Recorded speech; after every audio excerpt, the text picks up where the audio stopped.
Hello, everybody, and welcome to the third episode of the Poxie's Playhouse D&D campaign. I hope you have fun watching what we have in store for you today. What's up? That's my name. Hey, What's up? Hello. we were waiting for Good you. evening. Good evening. Thank you. I did. We get Okay, into so I'm officially tired. I've been editing tokens and stuff since 7 o'clock. goodness. In order to make this shit work. But hey, we're here.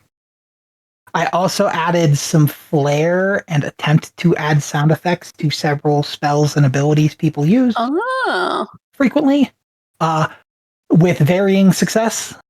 that is some hard work. I appreciate that.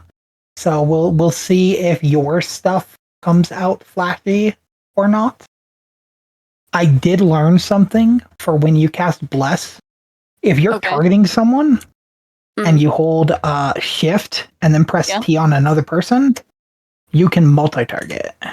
Oh, So you can target the 3 people you're blessing and then okay. cast Bless. Target someone, hold shift, and I can select another Yeah, person. so Shift T will be how you target multiple people. Oh, that's cool. Okay. That's really So for abilities like Bless that have multi-target, for abilities like Scorching Ray that can target multiple people, that's going to be helpful. Excellent. Okay. Magic missiles. Yeah, so I guess I could show off a little bit if everyone's here. A little bit of what I've done. Yeah, So- we're all here except me and Hiccups, but they won't be here until later. So Scales. if I cast this spell without using a spell slot, Ooh. That was loud. Whoa. you got a little animation there and a little sound effect going from Zenmira to Gizmo. I made it red, so it's all kind of blood-like. Also, if I believe I changed this one too. Don't care about that. Care about this part. Oh, Scorching fun. Ray. That's really good. If I then switch to Gizmo, and if I do Unarmed Strike with Gizmo, so the sound effect and animation does not happen when you roll to attack. It's when you deal damage, it'll do the effect. Yep. So you notice that you did a little claw thing, and it does a little. Also, a very weird hissing noise. That's cool. Yeah, so I figured the hissing noise made a little more sense to me, specifically because you are doing the whole poison vibe. Oh, yeah. So it feels Gizmo right. Gizmo hisses anyway, so. But like the hissing noise is like your poison, basically. And I believe I did the same thing for Cursed Claws. So if I do this, it does it also. If That's we cool. then go, unfortunately, and this is kind of what I meant. Originally, Percy's greatsword was supposed to make a noise, and I don't think it does. Oh, it does now. Yeah. Yes, and it does the light sword. Excellent. So I did that, and then also if Percy decides to multi-target and cast Bless, if I can find it, spell, cast it without doing anything here. Oh, it's cute. I like Yeah. that. Got a little holy animation. I did not get to Mihakos. And then for our little clown guy over here, The very small dot in the middle of the screen. Yeah. he gets this. Oh, yes. He gets his clown. I will be doing more of this stuff and trying to cover most of your guys' abilities and stuff to where something comes up when you do stuff. But You don't have. I was reading today's adventure and realized that I had to make like 40 tokens. Oh, So I in turn ditched the first project to go do the second project. Next time So- you hit a wall where you need to make that many tokens, you can enlist my help. I would have come and helped you.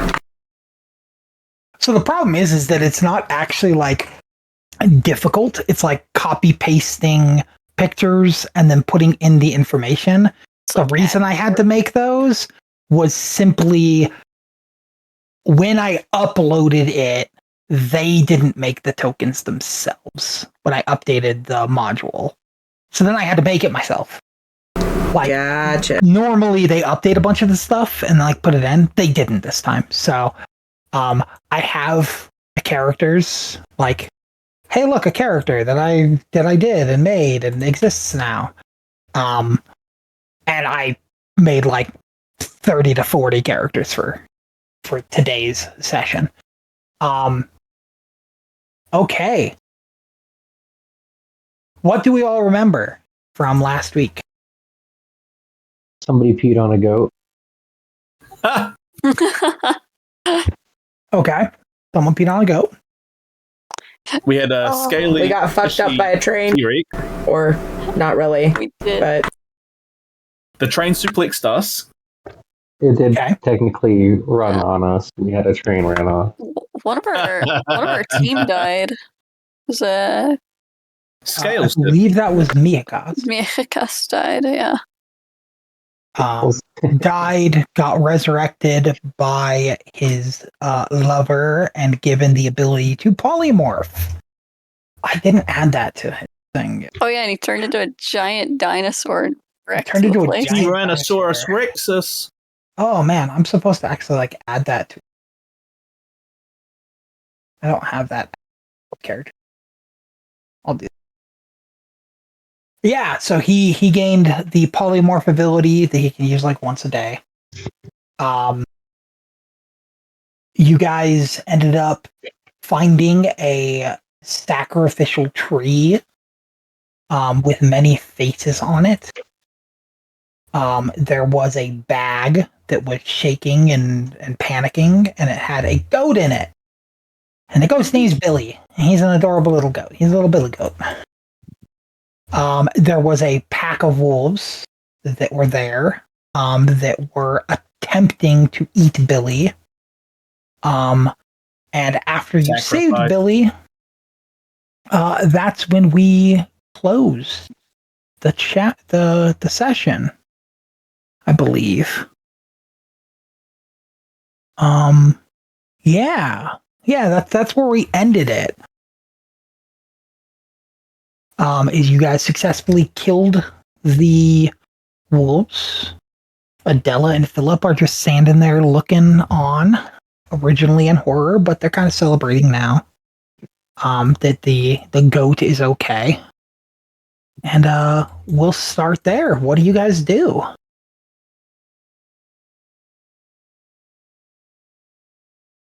Whew. Okay.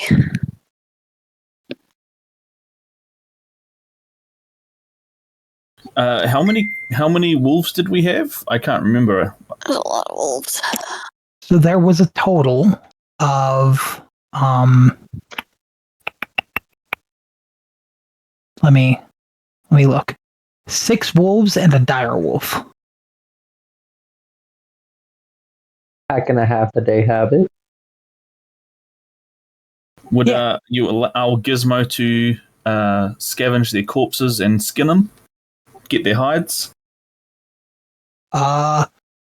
Give me a survival check.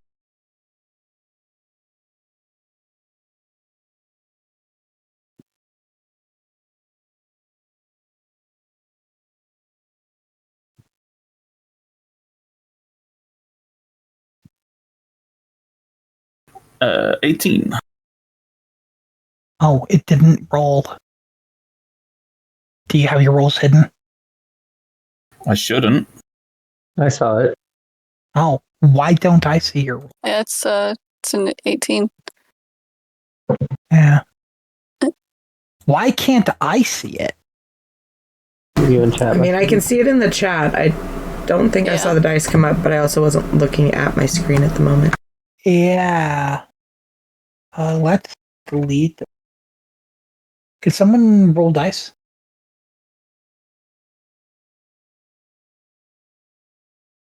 Oh, way. What's this? I Doo-doo-doo. didn't see anything again. None of them. Did it break? Did all my dice rolling break? Uh-oh. Let's see. Mine finally worked. Okay, I'm gonna completely exit out because my thing's been open for like 6 hours. So Oh, yeah, maybe I'm gonna just restart. Can you see your own dice? No, I couldn't even see my own. Oh, shit. And I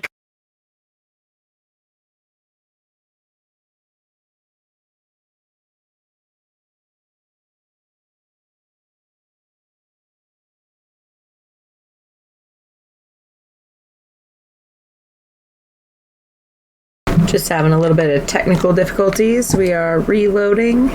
He's gonna kick us all out, so apologize for the be right back screen. We're trying.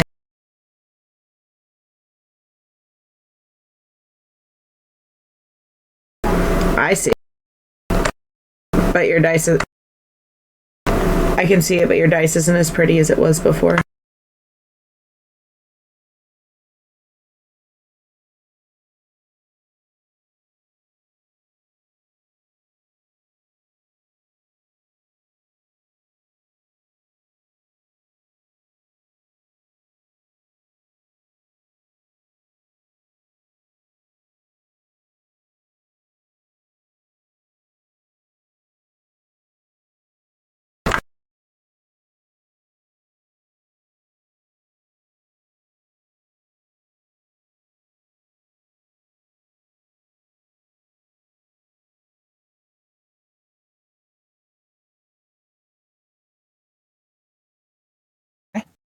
but you're just gonna like walk over and get ready to like skin the wolf.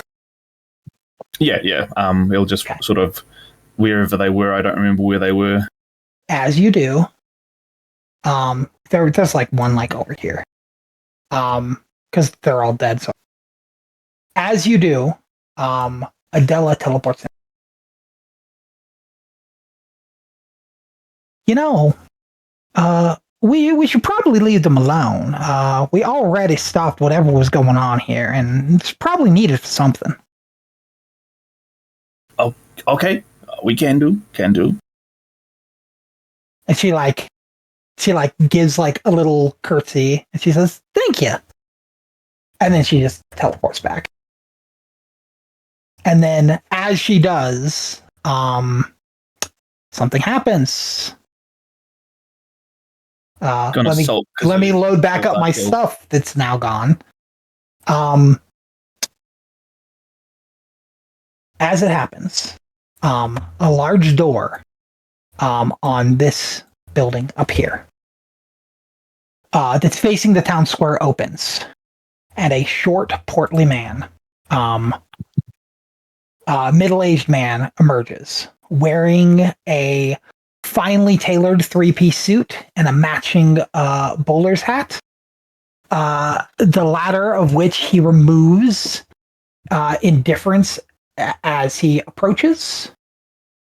1,000 apologies for the chaos, Lord Philip. We were not expecting you this evening, and you caught us in the middle of our sacred traditions. And let me find him real quick. I'll say they come over here. They're probably standing in front of you guys now, as he shows up. Please accept my sincerest and heartfelt welcome to Wickmore Village. I am Mayor Wendell Somerton, and I am pleased to that you finally accepted my invitation to our humble community. And yeah, the mayor comes out. Are the wolves what you call an invitation? Who was that? Who's speaking? Oh, well, Me right here. aren't you a curious little fella? Oh, down there. Okay. And he moves over to you, and he puts out his hand. Hi, I'm the mayor of this town. It's a pleasure to meet you. I raise my little hand up. It's still obviously way not anywhere close to his hand. Pantomime a little while. He moves closer to bend over to shake your hand. I shake it and I tip my little bowler hat and got quite the taste in headwear, my friend. He does a full-hearted belly chuckle, and he's like, "As do you, good sir. What be thy name?" Poxii. Poxii. What they call me nowadays. What an amazing name. And no, I'm sorry, but as I said, we were making our traditions known to the world. Unfortunately, there are greater things than us in this world, and sometimes we have to make sacrifices. The wolves are the beasts of the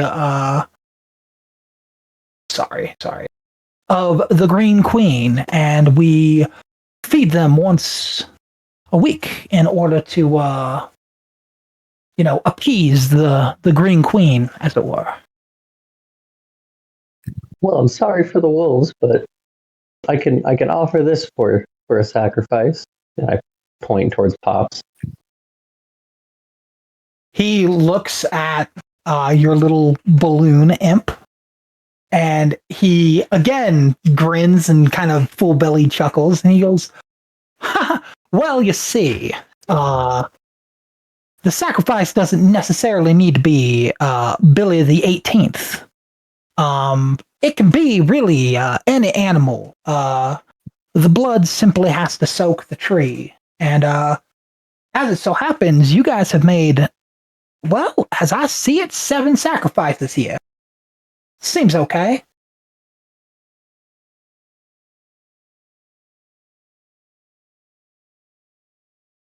All right, you got lucky this time, Pop.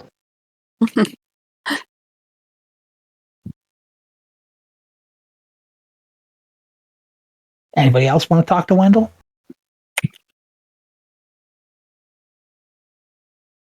This is my party here. Oh, he happily moves over. He sees the Azureborn come down from the sky. And as she lands, he moves over to her. "Why, howdy there. My name's Wendell. It's a pleasure to meet you. Welcome to my lovely little town." Pleasure to meet you too. Reaches out to shake your hand. I shake his hand back. He pretty happily shakes it for a minute and then lets go. A little past what you would seem as socially necessary, but he just seems like a really high, happy person. He then moves over and he's like, "I don't see your kind very often around here. I'm guessing a Reaper-born? Harvest-born, maybe? What class of weapons do you use? Normally I see rogues of your kind." I'm a swordman. Swordsman. Why, Yes. that is amazing. And then he sees the greatsword that you clearly haven't put away. It's almost the size of him. And he's like, "That is a mighty big sword you got there. And look, and on your sword, and you haven't really paid much attention to it, but on the blade of it, there was some language written on it that you couldn't read. It just seemed almost like if you were looking at an elvish blade that had elvish stuff written on it." And he goes, "And would you look at that? The blessing of the Druskenwald's on that thing too. Must be real strong." And he reaches out to shake your hand too. He's like, "What's your name?" My name is Percy. It's a pleasure to make your acquaintance. And Percy shakes his hand with one of his wooden He Hands. shakes it back. He doesn't even flinch at the fact that it's not a hand. It's like a wooden hand. He shakes it pretty happily. And then he like moves over to the Druskenwalds and starts talking to them. Huh? Seemingly not have noticing Mihakas or Gizmo. That's all right. Gizmo's still sulking a little bit. He didn't get to play with his kill. Yeah, so he walks over to Philip and he goes, I am so happy to see that you guys have finally accepted our invitation to this small town. I assure you, your estate is up in peak condition. Your servants are there, pristine condition. They're ready to fill whatever needs you have. And then he goes, as you know, we are a town of the old ways. We praise the Green Queen herself. We hope that one day she may rise to become the ruler once again of this here land of Druskenwald. Just very, very small. And as he says this, Philip fully keeps his composure. I would like a group perception check. So I would like everybody to roll perception. And I need you guys to get it as a group. Half of you need to get above a 15. Oh. Sorry to bring this one down for you guys. I think we got it. Oh, we got it. We got it. With a -1, we still get it. Yep. Okay. It is very obvious. You guys have been with the Druskenwalds now for a decent amount of time, and you have never once, through all the chaos and all the problems that has happened in this 24 hours that you guys have been on this journey, you have never seen Adela look uncomfortable. Except for now. With the mention of the Green Queen and her coming back to power. Just for a moment, she looks uncomfortable, and then she straightens herself, gains her composure again, and continues listening. And then the mayor goes, hopefully one of these days, she'll come by and, grace her with her presence, at least one of her followers. That would be lovely. And then with a booming voice, you hear Philip. And he goes, we've already met one of her followers. He crashed the train. Now, what else do you need from us? And a little bit of sweat goes on his brow. And he says, I don't mean you guys anything by it. I'm just telling you guys a little bit of our history and our nature. We are part of the old ways.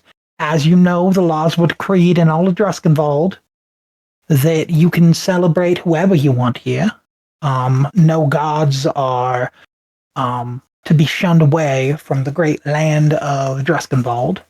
I believe you know exactly who wrote those rules. And Philip nods a little bit, and he goes, well, we're going to go check out this house and see if it is up to scratch. And he walks away from the man, doesn't even wait to shake his hand. Oh. And he goes over to you guys. And the mayor kind of walks away and walks back over to his mayoral house. And now Philip and Adela are in front of you guys.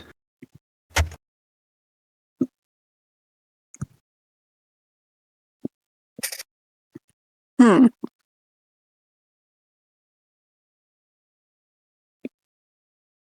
have a question about this green lady.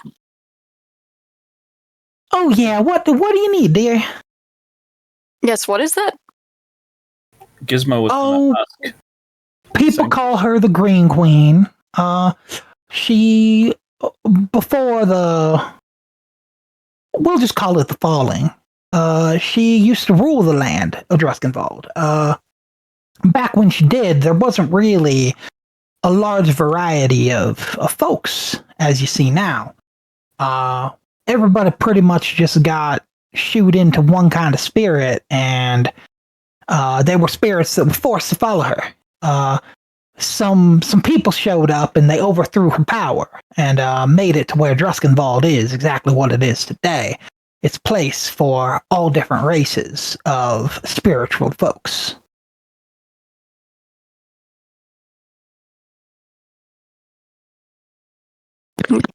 I see. Sorry, Gizmo. No, you are asking the same question Gizmo did, yeah. Yeah, Is Lady Adela okay? yeah, I'm okay. I just really don't like the Green Queen that much, and the fact that this place worships her so badly. Granted, they're allowed to do whatever they want, but I really am not a big fan of, people that force people to follow them. And then Philip goes, well, Miss Adela and I, we're pretty tired from our adventures. It's been quite exciting. He goes, I think you guys should go find an inn and, get some sleep yourselves. We're gonna go up and, check our mana, see if it is really, up to scuff. How good they said they are. And he reaches into his pocket. As you say that, so he reaches into his pocket and you say, do you need help? And he goes, you've already helped us so much, kind young sir. I think we can handle it from here. And he gives you a little wink, and then he pulls out the bag that he was going, and he opens it, and his entire arm goes into the bag. Oh. And it's like a coin purse, and his entire arm goes into the coin purse, and he pulls out roughly 50. Initially, when you look at it, they seem like sheets of paper. And he hands you 10, and he hands Percy 10, and he hands Poxii 10, Zenmir gets 10, and Mihakos gets 10. He goes, now I know in the mortal world, you guys are used to using silver and copper and electrum and gold, but this isn't the living world anymore. Material value has basically nothing. We trade in rumors, we trade in secrets, we trade in businesses and helping each other, and we trade in tickets. And these are just those tickets. I'm going to give you each 10 of them. Your in tonight is on the house. And yeah, as you look at the ticket, it says Ticket de la Druskenwald, and it has a picture of a somewhat chubby clown on it that has a jester clown mask on, and he's balancing on a ball, and that would be the presidential face on money. And there's a little clown, and under the clown's name it says the Fool. And yeah, he hands you tickets, 10 each. He says, now if you were to compare it to mortal money, those are about worth a gold apiece. We don't have any change in this, so the lowest someone's gonna, give you anything is 1 ticket. So make sure to hold on to them and don't lose them. For the sake of ease, the way you're gonna mark tickets for this campaign is in your currency tab. There's gold, there's GP. You're just going to mark how many tickets you have in GP. It's just going to be in place of gold. And he goes, now, I would like you guys to come and see our man. If at all possible, that is. How about dinner tomorrow night? Oh, that sounds lovely. Gizmo likes. Sounds wonderful. And then Adela like walks over to Poxie, and she like bends down, and she's like, "It was lovely seeing you, sir. You are just the funniest little guy, and I love your little pets. They're very cute." And she like goes and like shakes your hand, but like forces you to shake her hand. Like she doesn't wait for you to like reach your hand out. And then she moves her hand away and she like stands up, walks back over, and then in your hand, there's another 5 tickets and a note that says "For Pop." And she gave 5 tickets to your familiar. That's cool. Call Pops over. You hand him to Pops. Yeah, Always Pops been in takes the it. Spotlight for me, Adela. And then they ask, "Do you guys got any more questions?" Do you know where the inn might be? Or could you point us in the correct direction to start looking? So unfortunately, we've never been in this town, so we don't actually know directions, but it seems the mayor's still waiting over there for you guys for once we leave. I think he's a little intimidated by me. And he like gives a little grin, and he gets like that smart sparkle when he smiles, like on the corner of his mouth. And he's like, "For good reason, of course." And then they're like, "Okay, if nothing else, we're gonna go." And he claps, and they both vanish. Be said. Oh. And now it's just you guys. Oh, and Billy also like left with them. They like took Billy with. Oh, Dinner nice. tomorrow night. Oh no! I'm gonna turn with a sharp implement and stab Pops and pop him, kill him, and take his tickets. Oh, Sure. Living feed's getting expensive these days. Zenmir reaches out a hand for Poxie. Yeah. Would you like a ride? Oh, absolutely. Percy took off without him, so. Okay, now I shoot up 30 feet in the air just to try and scare him a little bit. Sure. I'm just gripping on to whatever I could grab. I'm assuming a couple strands of hair and flying along with.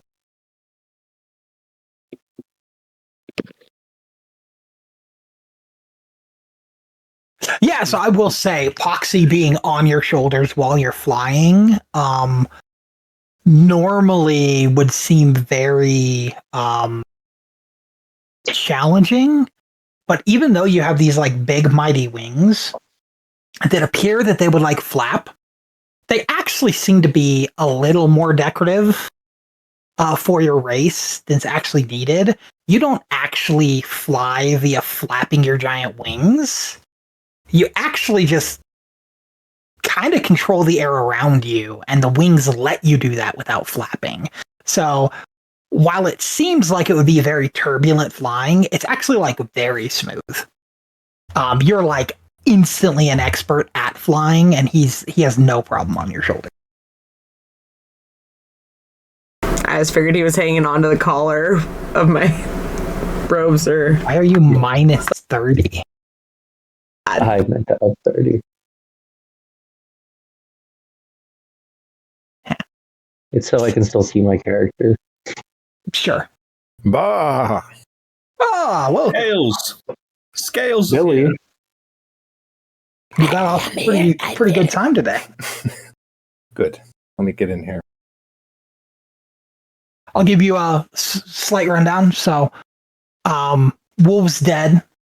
The mayor of the city came out and talked with you guys for a minute, talked about how the sacrifice was supposed to go through to appease the Green Queen. But it's okay because 7 sacrifices is bigger than 1. And basically claimed the 7 wolves you guys killed were the sacrifices instead. Ooh. How many Adela did do you have not again? like. You guys have 5. Ah. We needed Adela 6, didn't. so it could have been 6, 7. boo. Adela did not like the mention of the Green Queen and kind of stopped talking to him. And Philip did too. When he mentioned that the town's religion's goal was to bring back the Green Queen, Philip got angry and raised his voice for the first time and yelled at him. And then the mayor kind of walked off. Philip and Adela left to go to their manor that was given to them in the city to go check it out, see how it is. Invited everybody to dinner tomorrow night and gave you all what are called tickets. It's a piece of paper. It says Ticket de la Dreskenwald. It has a picture of a clown on it with like a jester's mask over his face. Kind of portly, little chubby clown that is on a like giant ball and like balancing on it on the picture. And under it, it says the Fool. And I know that. It's the Joker, baby. And Philip explained that the tickets that he gave you is in place of money in this world. Gold and copper and silver and electrum doesn't exist. Everything is bought through either services, other goods, like trading in an apple for like an orange or whatever, or the tickets. And each ticket is worth what would be the equivalent of 1 gold. So to mark the tickets that you got, you just add it to your inventory where the currency is under gold. It's tickets instead of gold. Cool. It's basically the equivalent of 10 gold that he gave everybody, but they are tickets because in the afterlife, gold doesn't matter. Question. Didn't I need to look at my spells? Were we doing like that thing where a spell changes every week? So it's not you can change it freely if you don't like a spell, but it normally changes on long rests outside of that. So if you had a spell you didn't like, I'll let you freely change it because I don't like pigeonholing people into shit they don't like. All right. But for a wizard, he decides what spells he memorizes from his book every time he sleeps. Yeah, we're not talking about new ones. We're just talking about the ones I already have access Right. to. Right. So it's every time you sleep, you can change whatever's in your book with what you have memorized. Yeah. And currently, you guys haven't slept yet. You guys showed up in a town, fought a bunch of wolves after fighting a giant train. So, Okay. I'm looking at these just so in case I want to change anything. But yes, you may continue. yeah. So now everyone went up to the mayor. Philip recommended going to the inn, but he doesn't know where the inn is because it's the first time he's been in town. He assumed the mayor could probably tell you guys. So now everybody's walked up to the mayor, and he goes, "Oh, that was terrifying. They are very scary people."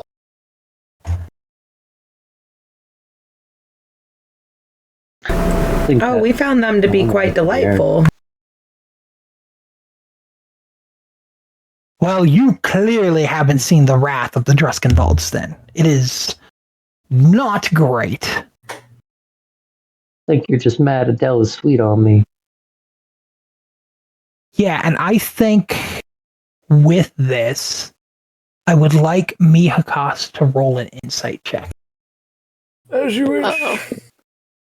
Get this shit going. There we go. Insight +7. You have +7? Holy heck. I needed it. Oh my god. Yeah, you notice nothing. God damn it. You feel like there might have been something, but you weren't interested enough to see what was there.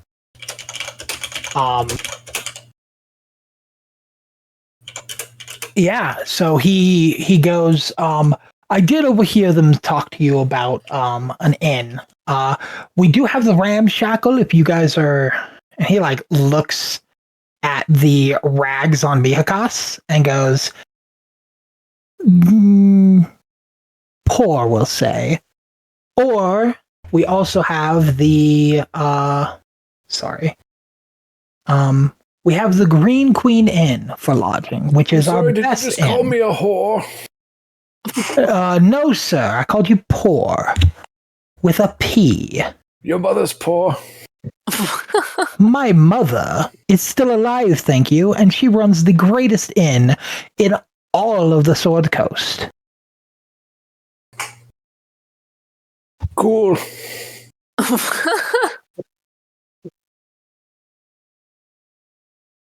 And yeah, so he tells you about one that's like basically free, and he tells you about the Green Queen Inn, which he highly recommends.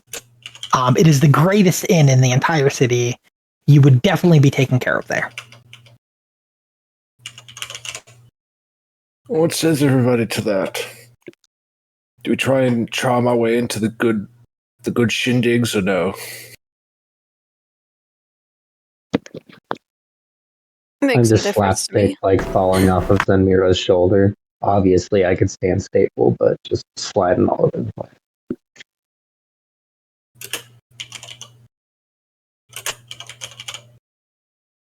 As I don't need to sleep, so it makes no difference to me. It's whatever you want to do. I asked the She shrunken goes- head which one he suggests. The shrunken head, he goes, well, of course, the most fancy place is where I want to go. And Right, I forget he's a bougie bitch. as you specifically, Percy, as you say that you don't need to sleep, the mayor looks at you and goes, sleep or not, you're gonna want to get out of this night air. Weird things come crawling out at night. Your mother comes crawling out at night. He like Sorry. he like looks at you for a second and he's like, do you feel good about that one, sir? That one was Like, really, how did that one feel to you? It was You better. you feel like you're supposed to be an intellectual. Well, I'll tell you. There's a reason that my girlfriend ascended and I did not. And he goes, makes sense. You're talking about the, how do you say it? New old one, I believe is the term. The golden lady that showed up in the cosmos recently. And as he says that, he's like, you guys can do whatever you want, but I'm going inside. And he turns around and he walks in and slams the door. Wait. You guys, we didn't even get the information for the inn. Oh no, he pointed where the two inns were. Even though it's not a perfect place to stay, we should get in there before his mother comes out. He doesn't see me up in the sky as he turns around, does he? He definitely sees both of you in the sky, yes. He watched you get on her shoulder, because he was watching you guys the whole time. He definitely sees both of you. He would... Okay, never mind. Mia Hikas, if we were to stay in the good graces of our generous host, I would recommend not antagonizing him or making jabs about his mother. You are an outsider to this world after all, so perhaps it's customary where you come from. We all are outsiders, but you're right. Percy's not. Yeah, Percy lives here. This is literally Percy's like home world.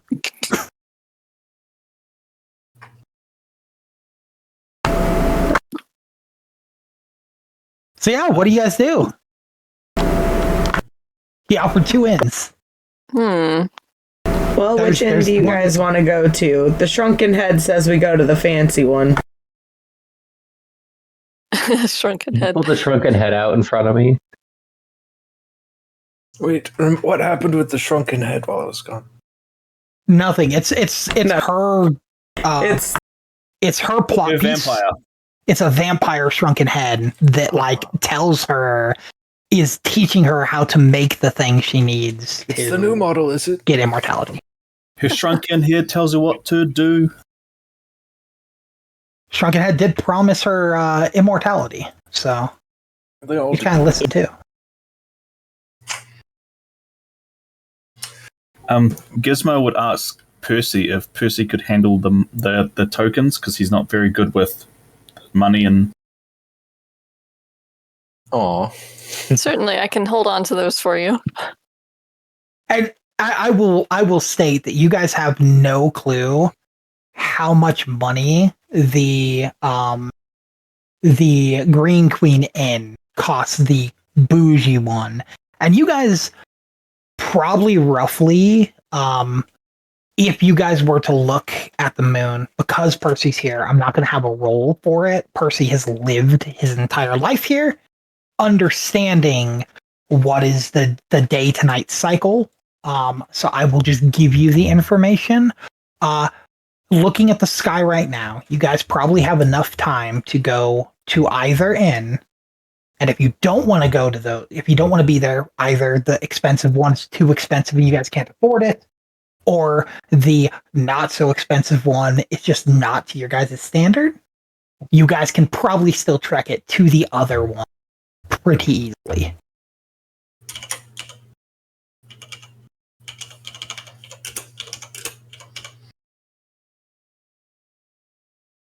Despite my cantankerousness, I'm actually ambivalent to the choice. Gizmo's okay wherever we go. Well, it sounds like we have one vote, and it's from someone who doesn't even use a bed. I mean, I'm good going with either one. I just don't want to piss this guy off. And he looks at you and he goes, if you take me to the rat-infested inn, I won't tell you anything for at least a month. All right, bougie place it is. Let's go. I'm gonna blow like a little child's hat with flour on it and put it around the little jar. Wait, what is it? A little flower balloon hat. And just stick it around the jar. Like on top of it? Yep. Okay. He looks at it and he's like, oh, that's lovely. Very cool. And he's actually kind of interested in it. He doesn't get a lot of color in his undeath. Okay, so you guys are going to the Green Queen Inn. As you are, we're going to fade scenes a little bit. And I'm going to show you guys what Wickmore Village looks like. Oh. Gizmo's disappointed he doesn't get to chase rats, but at least he gets to go to sleep. We probably don't need your characters for this part. This is Wickmore Village. There are lots. Down here is the Poor Inn. Right here is the not so Poor Inn. Oh, So you guys were actually pretty close. Right here is where the tree is. The inn is right we're here. right next to it. Yeah, you guys were right next to it. But yeah, so you guys go to the Green Queen Inn. Yeah, I guess we can walk over and get their rates. Also, Gizmo's As not you the do. very well best dressed either. Just as you're saying, how Fish Scales looks poor. Gizmo's not very well dressed either. But to them, Gizmo's a cat. True. It's to be assumed you're not wearing anything. You're a cat. They've seen your kind before. They've seen everyone's kind. They live in this world. And it is very often that, where people might wear, shorts, and that's it. Oh, okay. Or they'll wear, the more gangster fancy ones will wear, full gear. It just depends on the person. Classy. So they're not, Great yeah. clown outfit. You could totally be wearing a kilt. So yeah, you guys walk in, and you guys see this lady at the inn. She's at the desk, just sitting there, looking at you guys. And That's she the mayor's goes, mother. She looks very nice. and she goes, "Ah, welcome to the Green Queen Inn. Are you here to stay for the night?"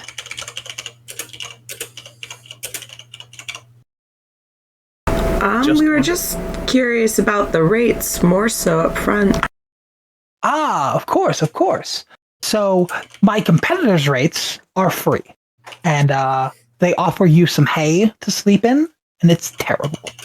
But me, I offer you two options.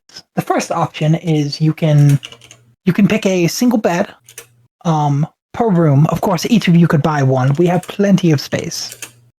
And that is 1 ticket, or we do have some cleaning you could do around the house if you would rather do that. I do offer lodging for people that do some labor in the area. The other option is our 3-room suite. It costs 3 tickets. You can't do labor for this. But we do give you some amenities. It gives you...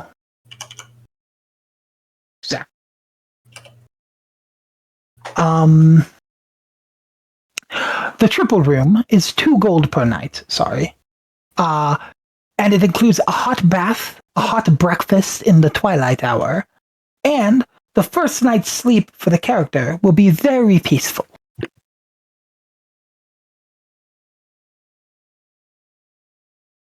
What about the other nights? I can't promise other nights. I put warding on you for the first night. Seems like we should hit it and quit it, boys.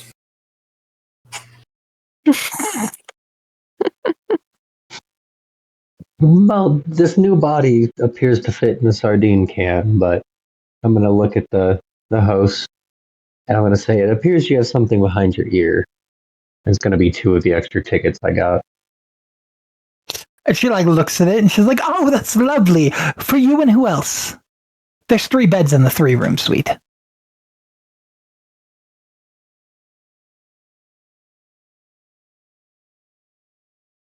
I point at her other ear, and she pulls out another 2 tickets. Oh, well, this seems in good order. Good order. And she takes the tickets, and as she holds them, green flame comes from the tips of her fingers and lights them on fire. Oh. She's like, dues paid. Very good, very good. And she looks at all of you, and she goes, while under the house, protection shall be yours. And you all feel a pulse of energy go from her and wrap around each of you as you're shielded for the night. This night is on Pops. Oh, which one of you's Pops? She looks around. She's like, I'm guessing... And she points at me. You're probably Pops, aren't you? Because you're the old one. I'm spiritually the oldest. Right, so you must be Pops. We'll say that. Nice to meet you. Nice to meet you. Familiar. As you say that your name is Pops, and she shakes your hand, the shield around you that she summoned vanishes. Uh-oh. Because you lied under her roof. I what? You lied under her roof. Uh-oh. Oh, no. And she smiles. She's like, well, everything seems to be in order. And she's like, oh, what a cute little balloon animal. And she goes and pinches it. She's like, I bet you've got an amazing name, don't you? Oh. Oh man, this is Pops. Oh, so it's not the old man? No. What's the old man's name?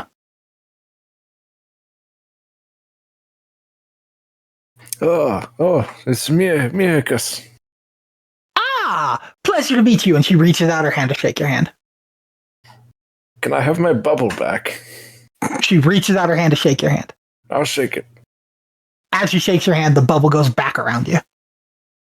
Very curious. And she's like, this time I'd like to summon the sprite, by the way. Okay. Let me grab him for you. See some of this little guy. As she shakes your hand, she's like, let's get your things and everything. I'll have Mariana show you the way. And she calls her tone when she calls her changes. It goes from the nice fairy in Wizard of Oz to like Cruella de Vil, or like Cinderella's like stepmother. And she goes, Mariana, get down here. And a lovely little lady shows up. Roughly, you'd probably guess she's 18 to 20. Shows up, and she's like, yes, sorry, what can I do for you? And this is a pic of Mariana. Oh, he seems And she nice. goes, show them to their rooms. They're high-paying customers. Chop, chop.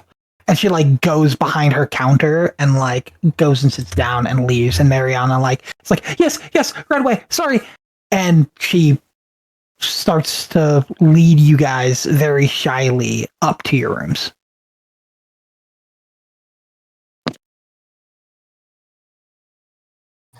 This is just like the little maid.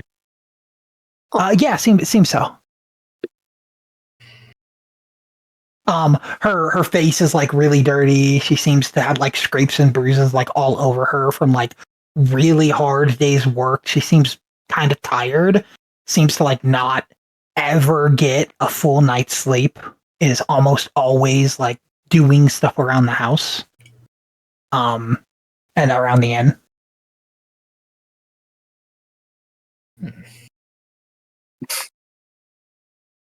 So yeah, she starts to lead you guys up.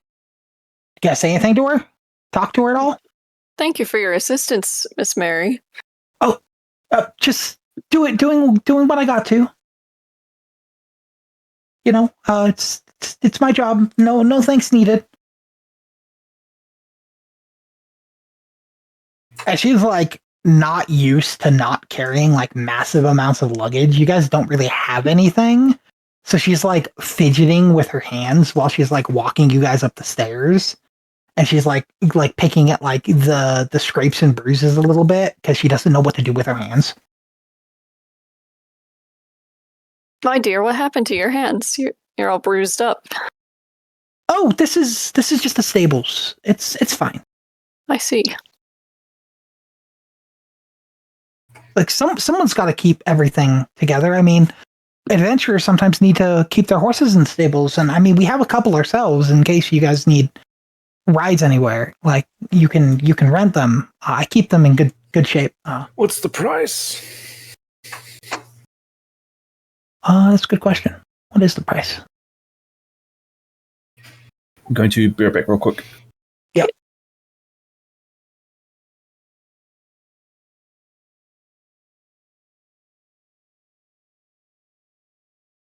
I love this map, by the way, that we're looking at. It looks like a Witcher town. Yeah.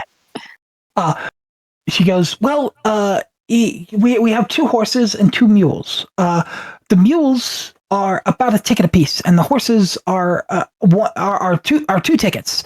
But you only get them for a day, and if you're still out by the time the day ends and night comes, I'm supposed to go out and get it. And please don't make me go out and get it. It's very scary out there.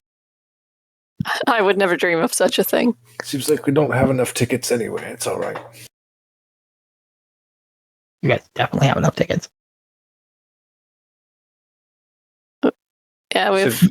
You guys have we got 51 like tickets 10, right now. We got 10 per person. 10 I each. thought we got one, or I thought we got one. No. person. So Philip gave each person 10. And then Adela gave Poxie 5 for Pop.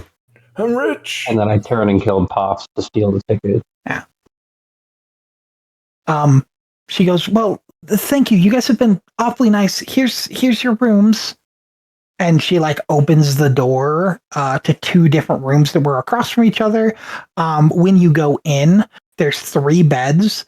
There is a like bathroom with it's not like a normal bathtub. It's more like a bathhouse, like hot tub situation.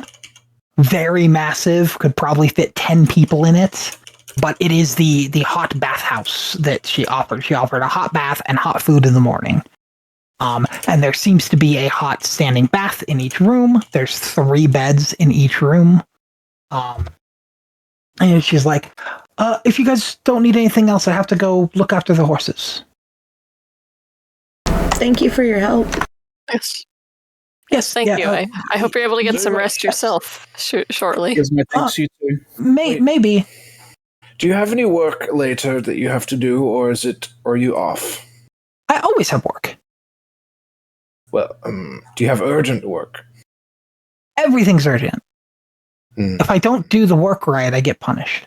I turn to Percy to have a whispered conversation. It seems like they don't get enough time off. Do you think I should put both her and the Green Queen to sleep so that she can get some rest? Not the Green Queen. Alda.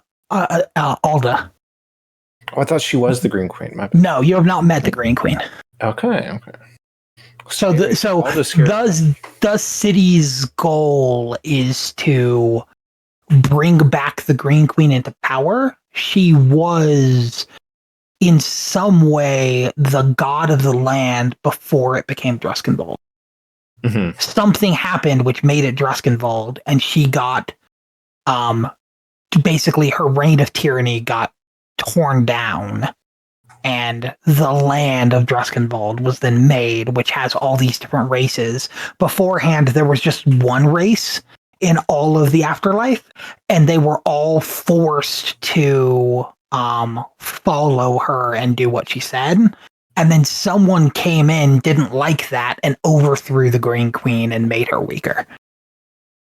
And the goal of the cult of the Green Queen, the cult of the Old Ones, is to make sacrifices to her ritualistically to bring her back. That's why the goat was in the bag to feed the foxes.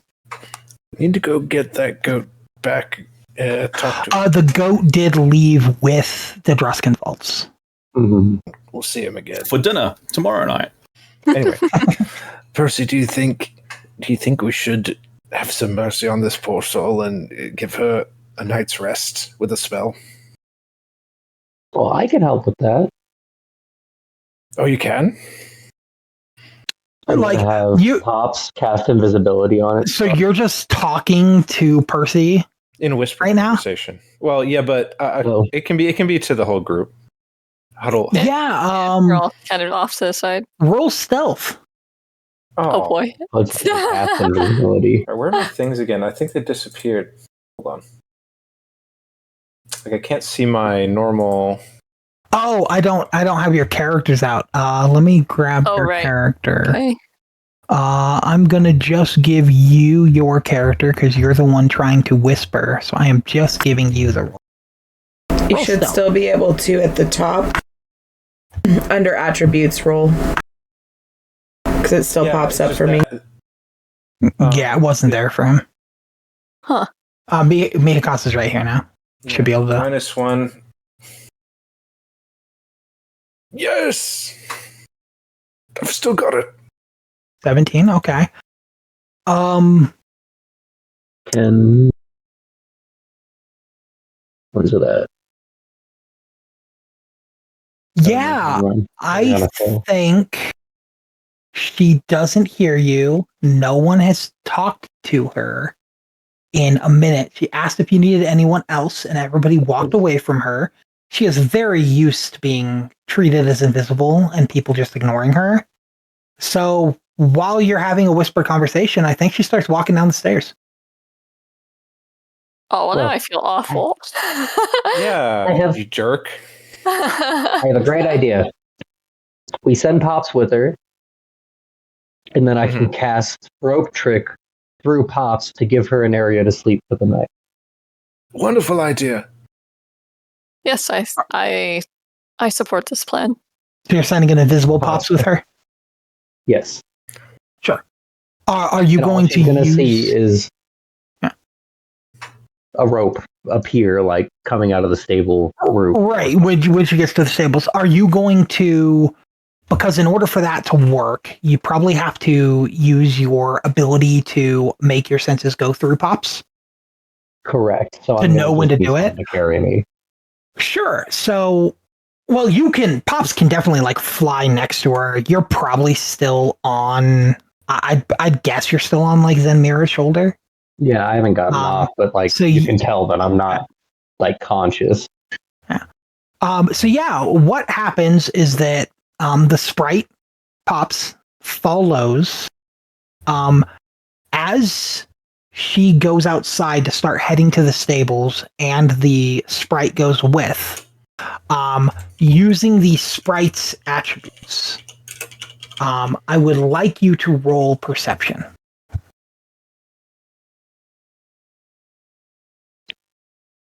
Because you're currently seeing through the sprite.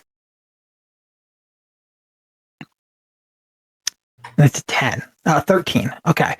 So I think that what Pops sees as you leave the front door is it is darker outside. You guys probably made it in, had the conversation, got brought up and shown your rooms. In the hour it would have taken you guys to decide. As Mariana walks outside, with your sprite Pops, you notice it is officially nighttime.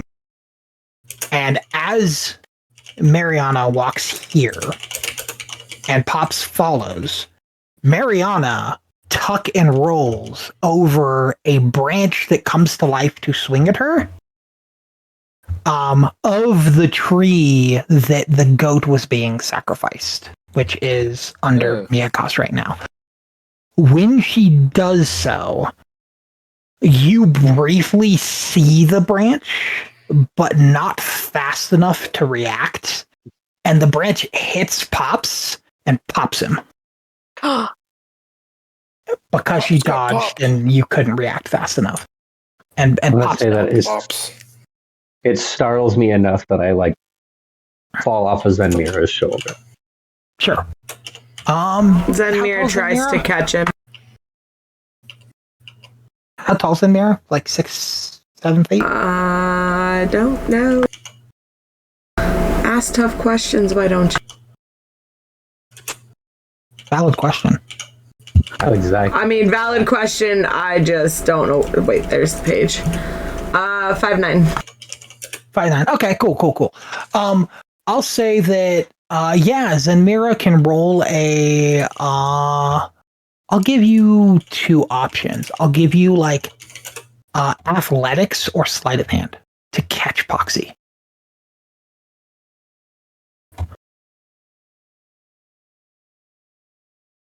This is turning into an ordeal. I just wanted to give her a potion. 8. Ooh. Okay. I'm sorry, I tried. I'm gonna say 10 or lower, catastrophic. 11 or higher, normal.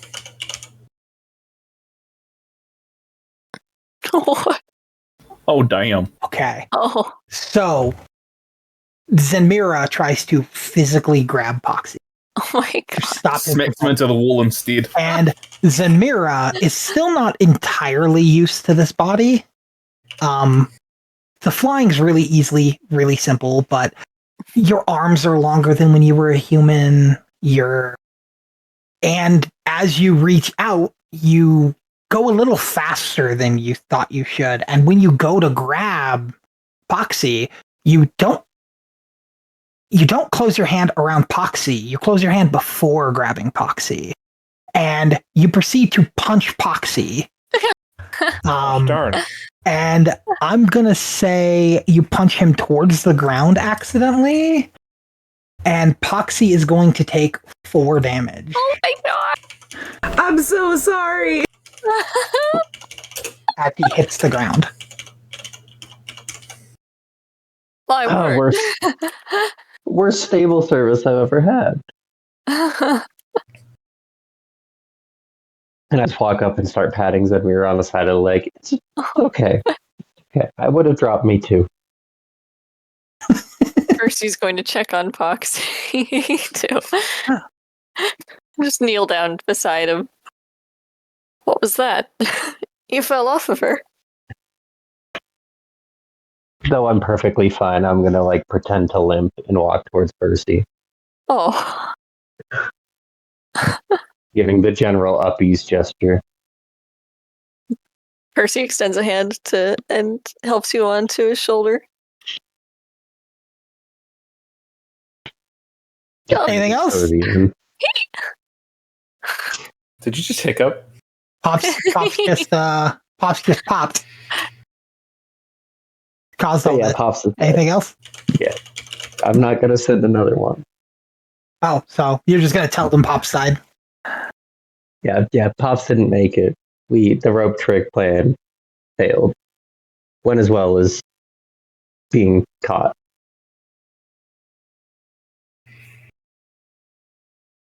I see. Well, that's a shame. It's only if somebody had like a potion they could have given her from the start.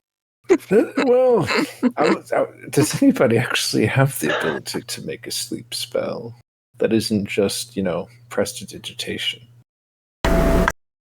Prestidigitation does not work as a sleep spell. I did not think it would. I don't think nobody has. Prestidigitation is a temporary effect. Nobody has the sleep spell. Then why did we do all this? And no, we tried. Good job, team. So you guys all gonna go to your room and I yelled down the stairs, thank you, dirty wench. Oh my god. who's dirty wench? That just sounds dirge. So mean. No, but he doesn't We tried intend to it give to a be nice mean. rep. Yeah, I think Oh, no, everyone I figured ignores he you. He doesn't intend it to be mean, but Oh no, I figure it's in character. It's me hiccup being like, Sure. Do you guys all go into Nice your thing. rooms and have a night's sleep? think we do. I don't really sleep. I just look at the insides of my eyelids and try to understand eternity. I'm gonna say there's a comically long scene of me trying to steal like a teacup from the kitchen and bring it over to the bathhouse for me to bathe on. Sure. So first, give me a stealth roll. We'll play this out. Yeah, we'll play this out. Oh my. Well, you're trying not to be caught, right? What do you mean? I thought I was in the rooms. Well, you're going to the kitchen, which is downstairs, to get a teacup. I assumed there was some kind of cupboard. No, with cups there's in our 3 room. beds and a bath. That's all there is. So are you going to the kitchen to get a teacup? No, You totally can. We're just going to play it out if you do. this is not gonna Wait, go. do you No. think this is a timeshare? They got a kitchen in there? No, it's completely fine. You guys can totally do whatever you want. I rolled a 13 stealth. So you're going to the kitchen to try to get a I'm teacup. going to the kitchen. Oh my. Excellent. As you go down the stairs and you waddle, attempting to be sneaky, past Alda, she like looks over and she's like, Poxie, is everything to your liking? Do you need something? And she seems How much sweet as candy information? again. I don't think I'll fit in the bathtub, my dear. was You need coming a down for a smaller teacup. tub. And she opens the desk next to her. She's like, we've had plenty of small folk with us. Gnomes and goblins. We even once had a pixie. Can you believe it? A pixie. And she like looks into it and she pulls out a probably 1.5 foot large bathtub. Just big enough to where you could totally fully submerge yourself to relax. Bathtub. And she's like, well, let's get this up to your room. And she like stands up and she like walks around. She's like, would you like some assistance? Start climbing up her pants. Gonna give you a sponge bath. She like puts the tub down. She's like, please hop in. I jump in. Okay. She's And she gonna give picks you it a up sponge bath. and all you can see is her face, like looking around as she's like climbing the stairs. She's like, huh, I wonder where that girl is. She's not done working yet. I'm gonna pull And then out a seltzer can of seltzer water and just start spraying myself while I'm at the top. And then she like walks. She's like, which one did you pick? Which room? Left or right? We're gonna say that for the sake of everything, I'm guessing Mihakas, Gizmo, and Zenmira took the right one, and Percy and Poxie took the left. Sure. I was gonna say people that need sleep in one, people that don't in the other. Yep. Yeah. So Yep. she's like, okay, and she like turns and she like goes into the left one, and she's like, Percy, I have your friend here, Oh. Well, hello. Where have you been? and she goes to like hand you the again 1.5 foot like ceramic tub. He thought he I'm would waving a little drown in the handkerchief at Percy. bathtub. Oh, well, I can see that being a valid concern. I mean, it's And I not a valid start concern. I laughing. cast shield on all of you. You guys can't be harmed. It's just like, watch. Well, And she goes and she like rears back and she like punches Percy as hard as she can in his face. A good one. And it just bounces off of Percy and nothing happens. I start roll over laughing because I know that I'm a toy and I don't need air, food, or drink. And she's like, Well, well, here point you go. Hey, do you guys know what happened to Mariana after she left here? She has not cleaned the banisters yet. Well, no, I haven't seen her since she escorted us to our room. I hope she's all right. Don't have a sprite's idea. Bright's idea. Interesting. Interesting. And she like pulls a chair and like sits down, and suddenly the shield on Poxie vanishes.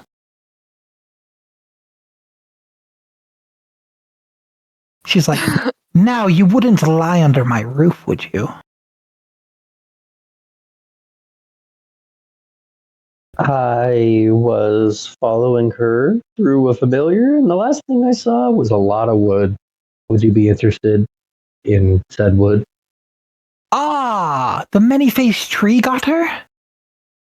Well, that's not good. Yeah. And she like touches your nose and the shield appears back on you, and she like hurries out Yeah, the honks. room and like goes down the stairs.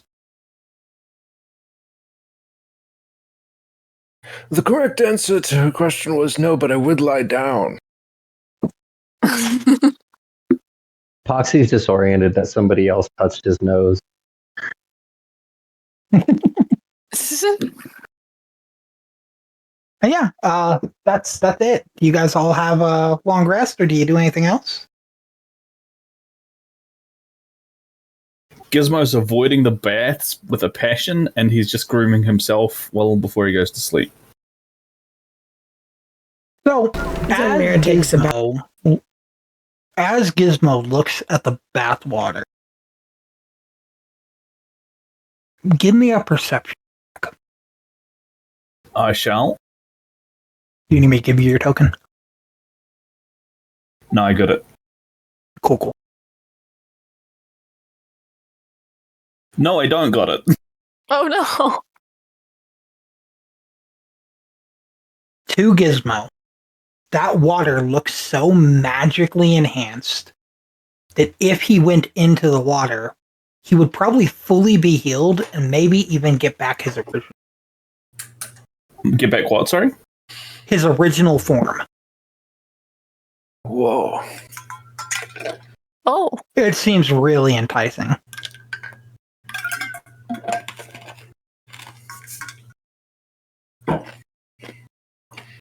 Wish I could fit in there. Oh, you can definitely fit in the bath. Ooh, it's made just for 7-foot tall fishmen.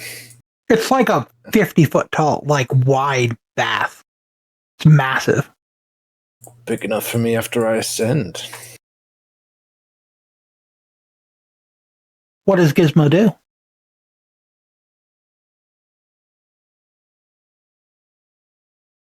He's going to continue grooming himself, but he's going to watch the water and watch everyone else bath. And if it comes again, he might put a paw in it. He's going to try to resist it.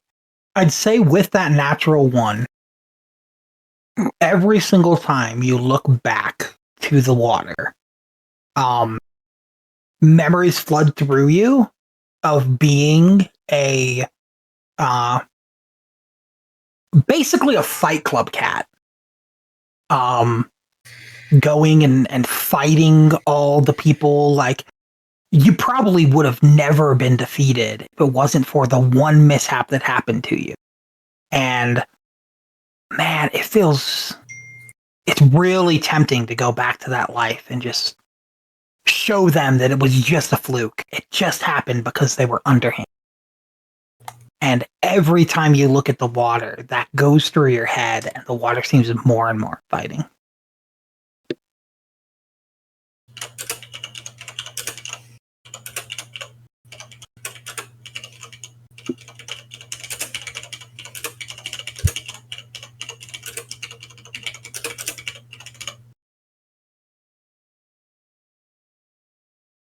Well, what do we think? He's still just watching the water. I really don't want to go in, but it's really enticing. Shall I test it for you? I know a little bit about water. So I think Zenmira went in. And Yep. Even though she got full healed by the Vagrant, didn't take much damage from anything else because she was flying so high up. There were still scrapes and bruises and cuts on her wings and stuff from the battle, from the entire night that you guys were fighting. And as she goes into the water, a light goes into her wounds, and it does sting for a moment, but they do vanish. And this is clearly magical water.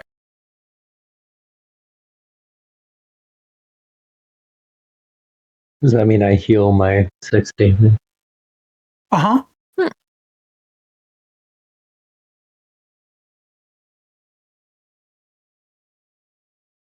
I just stare in wonder as all the scratches and scrapes leave my body.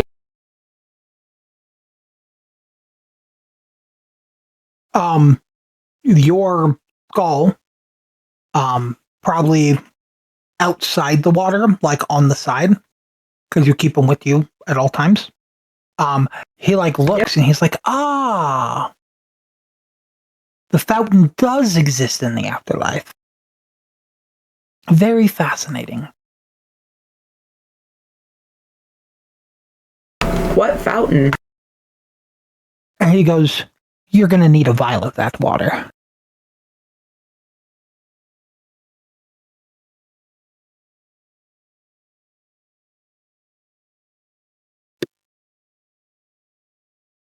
Well, I'll probably have to source a vial.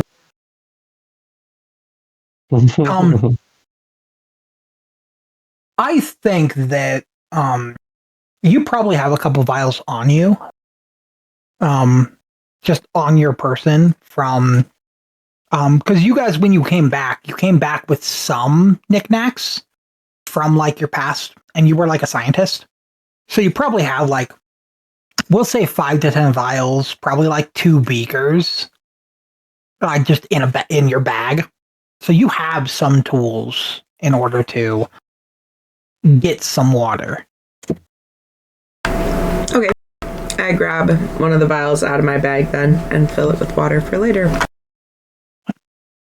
As you do, you pick it up and look at it, and there seems to be, at first look, it seems to be little gems inside the water. But then when you look a little closer, they're wiggling, and they seem to be alive.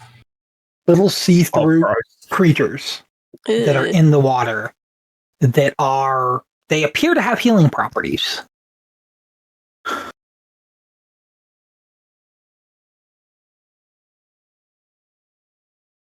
What are they? I'm picturing sort of like a massive Romanesque bathhouse, the way you're talking about this bath. Yeah, Yeah. it's similar. Okay. I'm gonna start just comically pulling out little rubber duckies and floaty toys.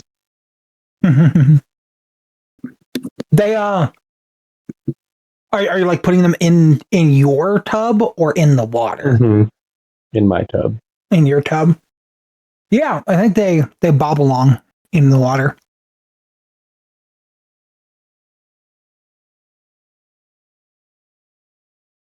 Anybody doing anything else, or are we going to sleep?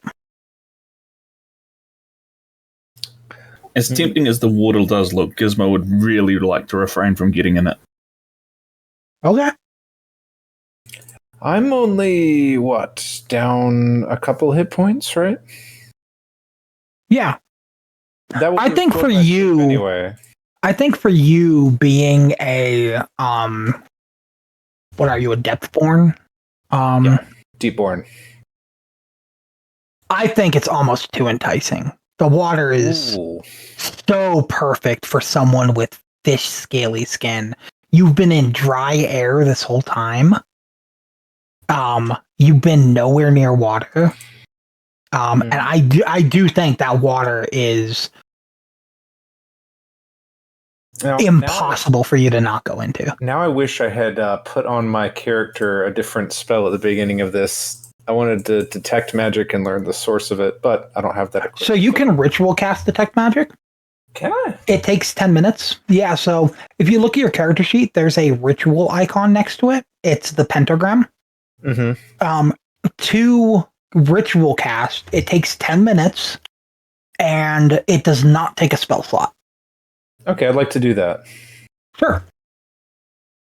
I can do it for you. Okay. I'll just sit here for 10 minutes while we deliberate. Yeah. I mean, we can just say if everybody goes to sleep that I'm just waiting here for 10 minutes. Well, yeah, I'm going to say that you're doing this for like 10 minutes while Zenmira's in the tub. This is like what you're doing the whole time. And I think you cast it. And I'll give you a couple things. How about this? Let's make it interesting. I want you to give me an Arcana check. I will tell you the DC to beat is 15. At a 15, I will give you one piece of information. At a 20, I will give you two pieces. At a 25, I'll give you three pieces of information. And if you roll a 30 or a natural 20, I will give you all the information. Okay. Well, I'll go ahead and do a normal one, right? Yep. All right. Get it.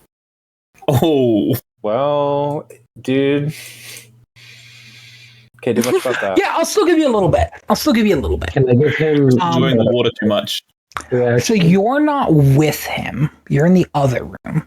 You're right. Because that wasn't 30. Yeah, I would. I do think Zenmira can see this, and I do think that if he wants to ritual cast detect magic a second time, with Zenmira's assistance, I will let him. If Zenmira offers it. What do you think, Sen? Of course. Okay. So now roll the same Arcana check, but give it advantage at +1. So when you roll it, it should be 1d20 +3 +2 +1. I did advantage. Sure. I'll add 1 to this, so you got a 19. So I'll give you a piece of information. I'll give you 2 pieces. I'll be nice.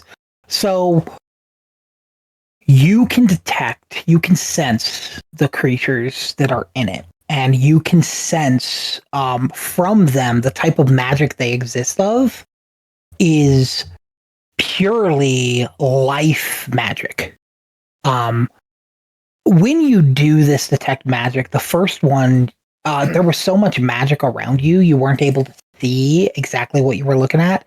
The area around you is magical, but the magic you were pinging off the walls, pinging off the air, pinging off the floors under your feet were death. Because you're in the afterlife, and it is just death magic. But the creatures in the water are exuding life magic, which is the antithesis of where you are. That is interesting. The other bit of information I'll give you is that the type of creature it is, through the detect magic, the only other creature you've ever seen that gives off the same kind of powerful vibe as this one is you've seen them a couple times through your journey with your lover. And it was, you guys ran through dungeons searching, trying to get the materials needed to ascend. Mm-hmm. And the most annoying thing kept getting in your way, which was mimics. And these are mimics, they ping abomination style of energy coming off them. You've done some research on them, you've looked into them a bit, you've looked into some dead ones a bit. And they all give this like twisted nature. But these are a style of mimic that the things that they transform into are simply the skin and bone and organic matter needed to replace what was lost when you were injured. So it seems that while Zenmira's cuts got healed, the way they got healed is the creatures in the water died, replacing the skin that was lost with the cuts, making it to where instead of the bruises on her skin, they got the bruises, and the feathers, they turned into feathers and replaced. Yeah, they seem to be pure life energy that sacrifices itself to replace whatever matter was lost through damage. And yeah, they ping to you as life mimics, is what you sense. But that's all you get. You don't know where they're from, you don't know what created them, and you don't know how it works other than what you think. Well, gang, I don't know about the rest of you, but this seems to have major ethical implications.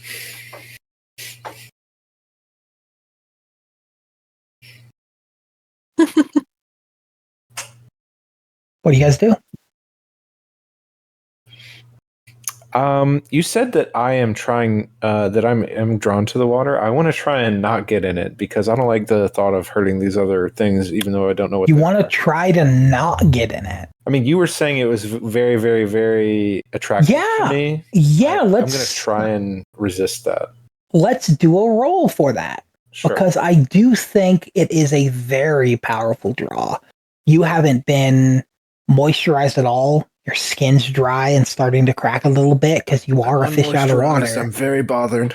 I will say that I want you to give me a survival check at disadvantage. Survival. Good thing I have +3. The all right, cool. DC is 18.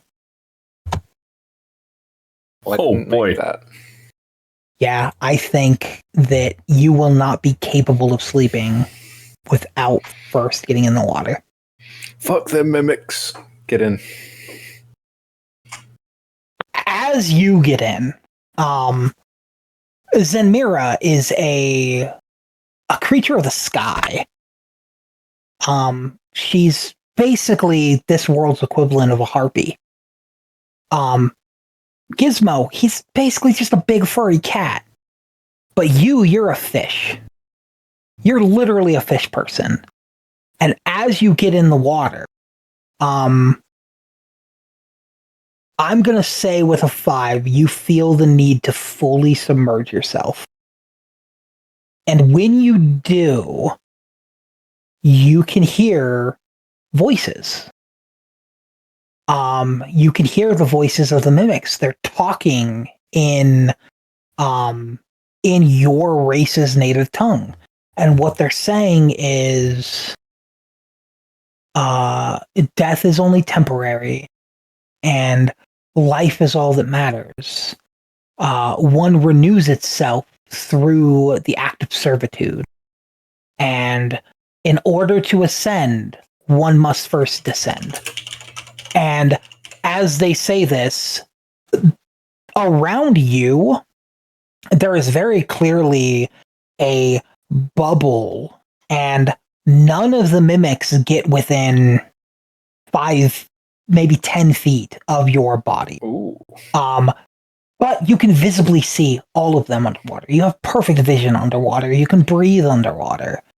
And this is your option, your chance. You can conversate with these beings that exist. All right. Let's speak some Simlish. Sure.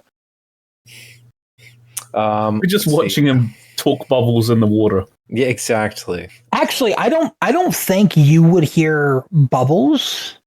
I think what you would hear is you would hear almost a whale's call coming out of the water through the speak. It's more sonar sound coming out of the water through their speak. Like that. That makes Exactly. me want to get in that water even less. Thank you. What do you say? I don't expect to get very much information, but I want to ask. I resist the urge to just, ask about my own character's goals. So I'm going to ask, tell me what you know about the Green Queen, since nobody else can hear us down here. Oh, the Green Queen. Oh, you're talking about the corrupted one. Oh, she wasn't very good. She made sure death stayed permanent. We don't like death staying permanent. Death should be a renewing resource. Not good.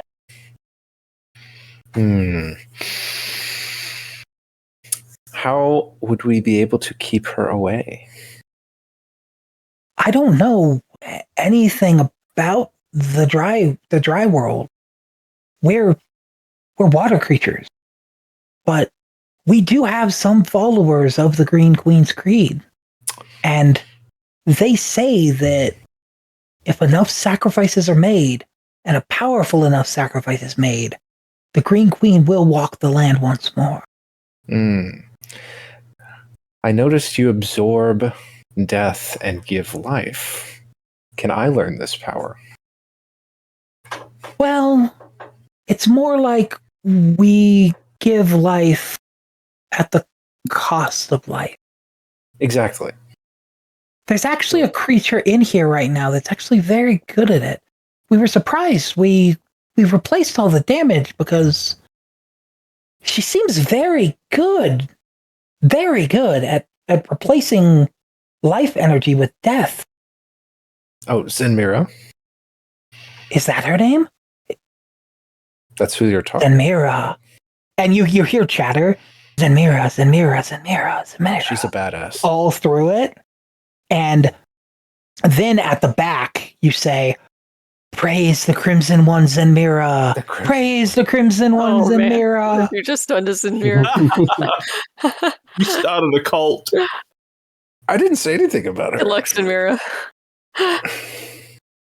And The fun part is she you has see no this, idea. They move further away from you, and they start getting closer to Zenmira. Oh, God. That's fine. I didn't need healing anyway. There's like one that's like floating in front of you. He goes, "Hi, my name's Pike." Pike, I love that name. That is a fierce name. They all think Zenmira's a god, but clearly she's just a sorcerer, right? Well, who's your god? Well, gods. Ooh, that's a good question. So there's the lovers. They were pretty good gods. There's the Green Queen. Didn't like her. Good. Ooh, King of Hearts was pretty cool. I didn't really like that fool fellow. I forget what his name was. Huh? Probably didn't matter. There was the one guy. He was really cool. What was his name? I don't remember his name. He was named the Grinning Sinner though. He was pretty cool. The greedy sinner. Sounds like a... No, grinning sinner. Not greedy. Grinning. the grin. He smiled a lot. He had a lot of teeth. He had a big mouth. Ugh. Big enough to eat the Green Queen. I will give you a chance here. A try to pretty hit on something here. rare chance. I will let you give. Again, Mihakas has never been here. He doesn't know the history of the I'm world. just grasping at threads. But I will give Mihakas a chance, and I will let you roll history at advantage. All right. I'm not going to tell you what the DC is. I did study religion. I know about the history of religion. This is history. Yes, but religion is history. All right, Yeah. history. All right, with advantage, sure. Ooh, Not bad. juicy, juicy, juicy, juicy. As he's talking to you, he moves slightly closer. Before all of the life mimics, they stayed about 10 feet away from you, and he gets 6 feet and 5 feet, and then he's right in front of you, and you see his face, and it looks like a little ethereal crocodile. And he goes, "You want to see something really cool?" As long as it's related to my question, yes. It is. And he flies into your head and disappears and dies. And then you get a flash of an image, and you see a scaly being with a purple top hat and a cane. And it's this giant, I don't know, probably 20 feet tall, standing on 2 legs, crocodile that's grinning like very powerfully and menacingly. And he's singing a jaunty tune about how the Green Queen is dead, the Green Queen has lost, the grinning sinner's day has come, and it will not go away. And then it fades. Picture didn't happen. Sure. You want a pick of the grinning sinner? Yeah. Sure. I will give you a picture of the grinning sinner. Let me find him. None of us know what's happening either. He's just blah, blah, blah. Correct. He's just in the water making drowning noises. I just had a little healing fairy kamikaze in my brain. I will, in fact, give everybody, because I believe, I'm going to say that Adela's messaging spell lasts until you go to sleep and you haven't slept yet.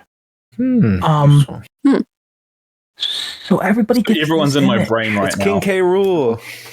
That is the grinning sinner. Yeah. I like him. Why is he on a wave of piss? Well, it's swamp water, but yeah. Okay.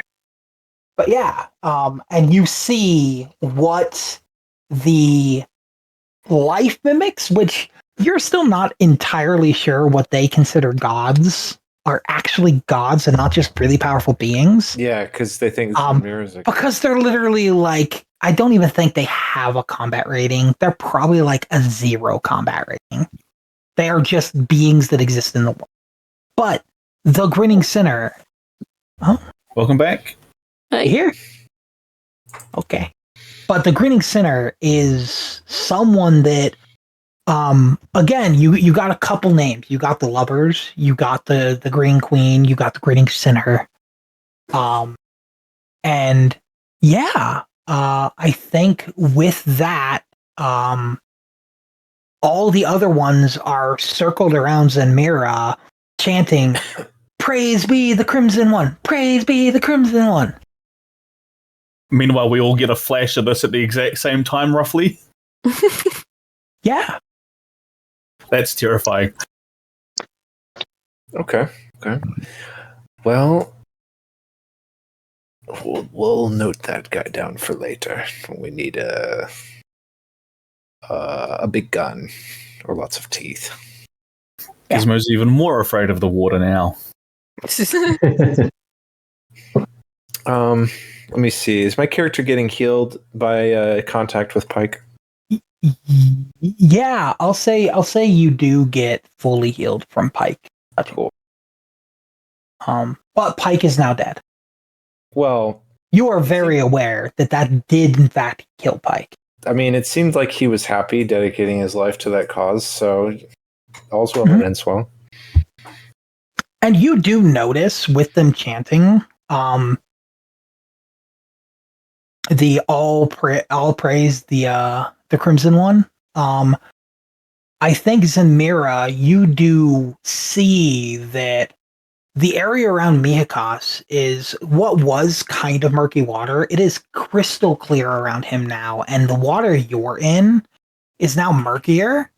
Knowing what you know about there being creatures in the vial, I think Austin fully crashed. Reloading Discord, everyone sounds all glitchy. Oh, I see. Okay. Oh, that's not good. I do think that in the vial, your acknowledgement that there's creatures in the water, you think that the murky water getting closer to you is all those creatures getting closer to you, and the head says, the life mimics. They like you. I wonder why. Wait, What's a life mimic? No. Yeah, okay. It's the creatures that heal everybody. I can give you a full history of life mimics if you'd like. I'll take the short version. Short version. And he sits there for a minute, pondering the meaning of short version. He's a vampire. He's lived thousands, if not millions of years. He is very ancient, and short version seems odd. And he goes, okay, short version. Okay. They're mimics made of life energy. Was that short enough? And what do they do? Medium version. Discord being like this.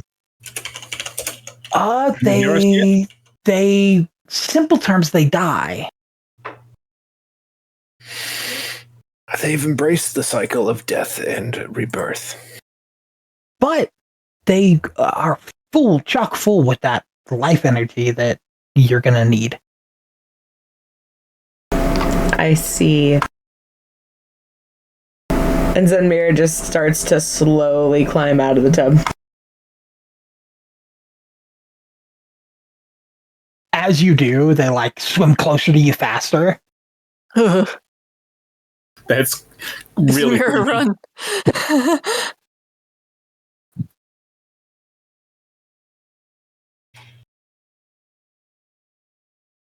You fully hop out?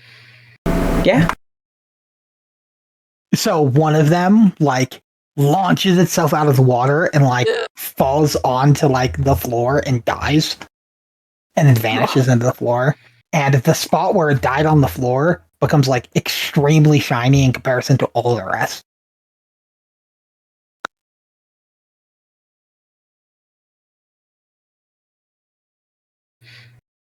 I stay in That's the water a little terrifying. bit to see if they'll come back to me. So I can head thoughts. You hear a little bit of chatter. You go, the Crimson One has left us. Oh, really sucks that Ruben just did that. Why did Ruben decide to do that? I don't get it. Okay, well, let's go see the fish. Let's go see the fish. And they swim back over to you. Hi, it's good to see you again. Do you really know the Crimson One? Yes. Best of friends, actually. Now that you mentioned. Can you introduce us? Right now, she is very tired. She's going to get sleep, but I will relay any messages you have to her. What's sleep? Well, in the dry world, we get very tired every 12 hours or so, and then we have to sleep. I don't. I just kind of How long does that last? Oh, How many wave splashes does that take? wave splashes. Oh, let's see. So you got a wave splash a second, 60 a second. You got Jesus, don't do the maths on that. It's Do thousands. the math. Do the math. We live a long time, you see. So we're gonna have to. And then one of them like comes forward, and as he gets closer to you, he seems to be slower than the rest. And he goes, "Ah, you're talking about a night's rest." An old one. You know what I'm talking about somehow. Yes, I am very old. I am the oldest of my kind. I have lived for many, many hours.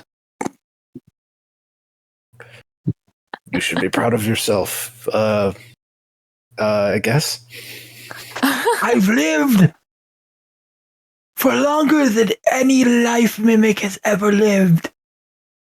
A total of 16 hours. Oh. And then he dies. And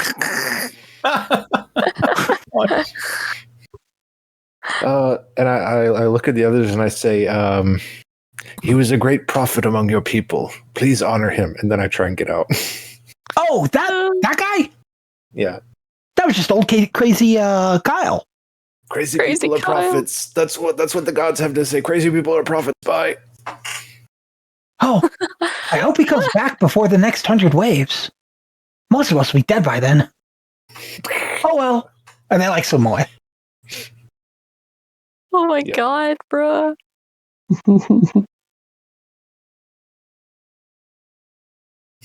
I had to get out. It was getting weird in there. So do you, Zamira, do you look at your vial? I do. So give me, let's say, just raw intelligence check.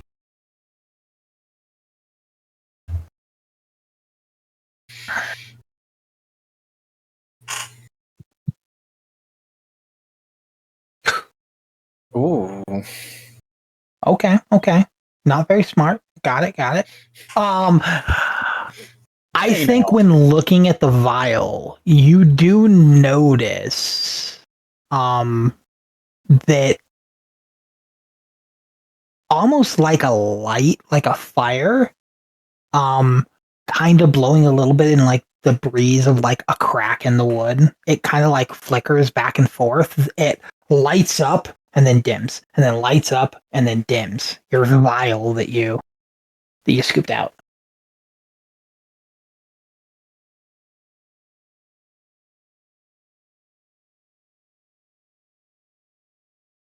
I just stare at it in amazement. Okay. Anybody want to do anything else? No, I'm good here. Good.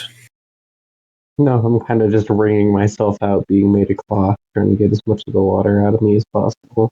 Oh, So I do think that the life mimics are pretty unique with how they work.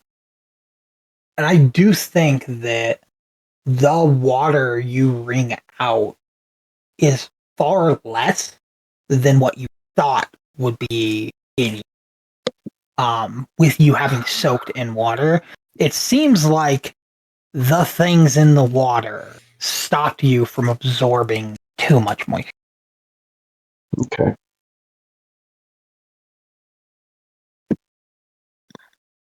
We going to sleep? Yes. yeah. Yes. Cool. I think Everybody, already. everybody gets a long rest. All right. Utility.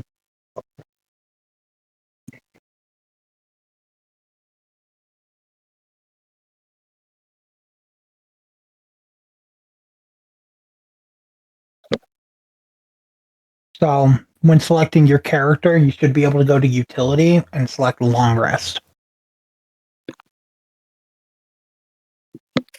Miakas. Oh. There we go. Do it. Cool. As the next day goes around, it is a little brighter outside, but again, there's no sun. It is just the moon in the sky. And yeah, you all wake up. In the morning, you wake up to the smell of like amazing food, like sausages, eggs, bacon, pancakes, all hot, all amazing smelling. There's porridge, there's oatmeal, everything you could want from breakfast.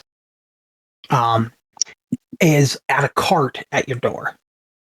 And it seems to be magically protected from going cold.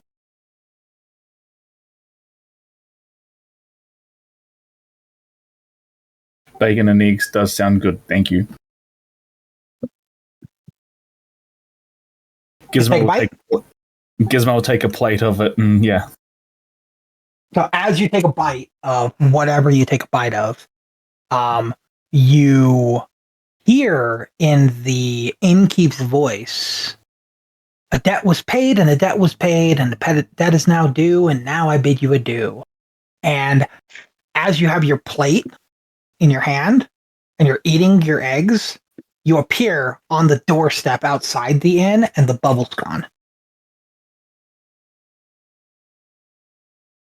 Just Gizmo on his own. You took a bite. No one else has taken a bite yet. Yeah, but I'm just mashing the food between my wooden mouthpiece. You hear the same thing and then appear in the front, and you still have your plate of food, but you appear in the front and the shield on you is gone. Zenmira notices the others disappearing, gathers her stuff up, and grabs her plate as well. Same thing happens. You appear next to your companions out front.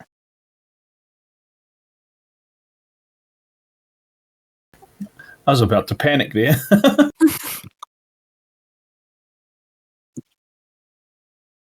Percy, Mihaka? Percy doesn't eat, but it's like, wait, where are my crew members going? Where's everybody going? I mean, No, go for it. I'll grab a bite, but follow everybody. So you grab a bite, and it teleports you out, and your shield is gone. The shield stays on Percy as Percy walks down to go see what's going on. Oh, there you are. You see the lady. Well, the doors are shut. You see the lady sitting at the front desk, and she's like, "Ah, Percy, is everything okay?" Do you know where my group's gone off to? They all seem to have vanished. Ah, did they just poof? Yes, they vanished right before my eyes. They ate, right? Yes, I believe that's what was happening. You haven't eaten? Oh, I have no need for such things. And in her hand appears a vial of wood varnish, and she hands it to you. Oh, thank you. Which in your race's culture, that is the equivalent of eating. You polish your wood to be ready for the day. Well, thank you very much. Oh dear. Very... Yeah, I didn't need the food either. I just... Well, go ahead, dear. Eat up. And she is very much insisting. Okay, very well. It's awkwardly popping the vial open, like, And the second the wood varnish touches your arm, all the wood on your body becomes like, varnished. The shield around you vanishes, and you appear outside the inn.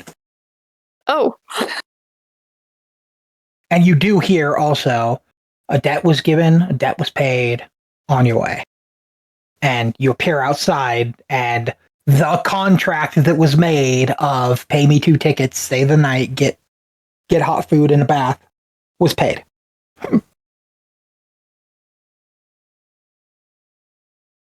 And yeah, you guys are now outside. To everyone else, it seems like it's light like dawn, but there's no sunrise, so it stays kind of a darker. To Percy, it is very clearly, you would guess, around 7 o'clock in the morning. And it is the next morning. Well, there you all are. I was worried. So I'm going to go over a little bit for you guys Okay. outside of character. This place is This Wickmore village is, by all intents and purposes, your guys' hub for the adventure. Oh. Lost someone. Still having issues, is he? Bro said this place is weird and vanished. Welcome No, back. I said this place is weird. Oh, it was you. I'm sorry. I have your mic like really low or something. Did you I shipwreck couldn't again? tell you. Hello. Hello. Hello. Hello. Sorry, I'm just hearing like a lot of static coming through for some reason. Do you want to reset your computer real quick? Wait, hold on. Is your headset hardwired, like plugged into your computer? No, it's Bluetooth. Okay, never mind then. Do you want to like restart your PC? We'll give everybody like 5-10. Go get a drink. Go Yeah, to the restroom I mean, stuff. not everyone else has to take a break, but I do have to reset my PC. Yeah, we'll take a break right now. I'm about to explain aspects of the actual story, so we'll take a break right now. Give everybody like 10 minutes. Go to the bathroom, get a drink. Okay. Sorry, We'll everyone. come back in like 10 minutes. No You're worries. good, man. You're good. Okay, that's fine. Be back.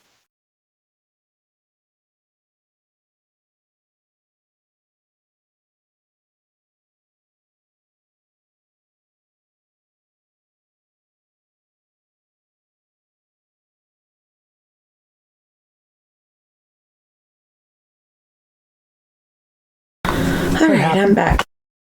Welcome back. Welcome back. Okay. I think she was also telling the stream too. So welcome back, stream. I'm going to explain something to you guys. So, by all intents and purposes,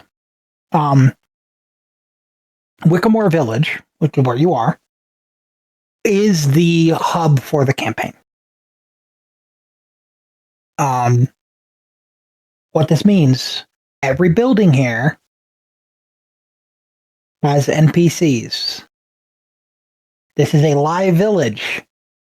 You guys have, before dinner time with the Druskenwalds, you probably have about 12 hours. Dinner time's probably about 7 o'clock. It's about 7 in the morning. You guys can do whatever you want in the village. You can go any of these places and visit anybody in the village. And you guys can freely roam the village. There's nothing wrong with the village in the daytime. So, yeah, just tell me where you guys want to go, ping it, and I'll tell you guys what you see.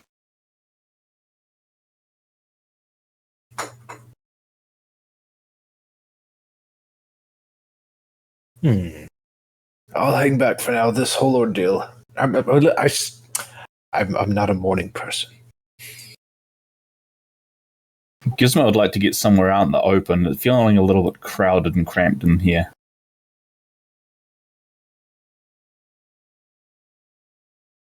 Sure. Where does Gizmo go? Does he wait for people to come with? Does he ask for people to come with? Oh, let me give everybody else their characters. Percy, you exist in the world again.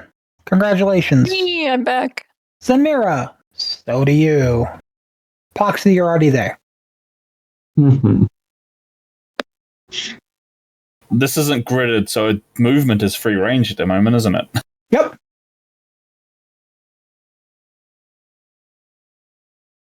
I don't know. Gizmo sort of doesn't want to leave the group, but he wants to get out. He's sort of fidgeting. What does Gizmo's fidgeting look like?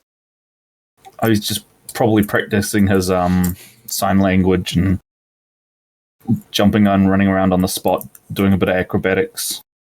Sure.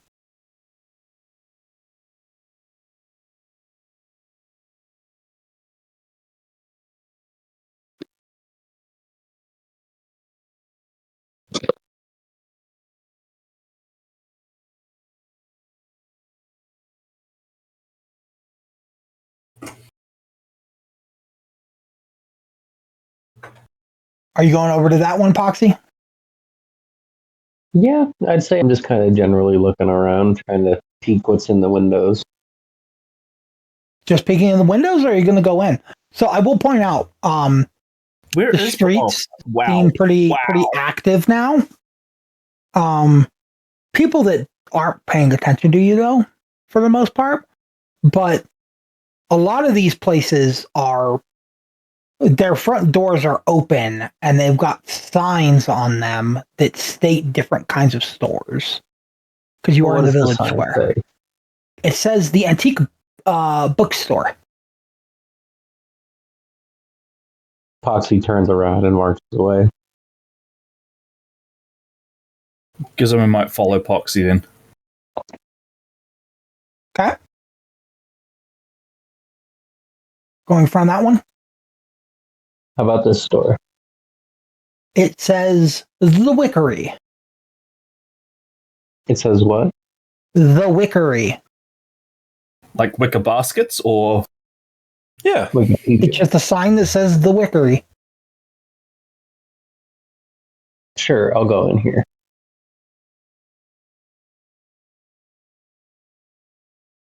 Sure. As you go in, you see a man behind the counter. Let me find him.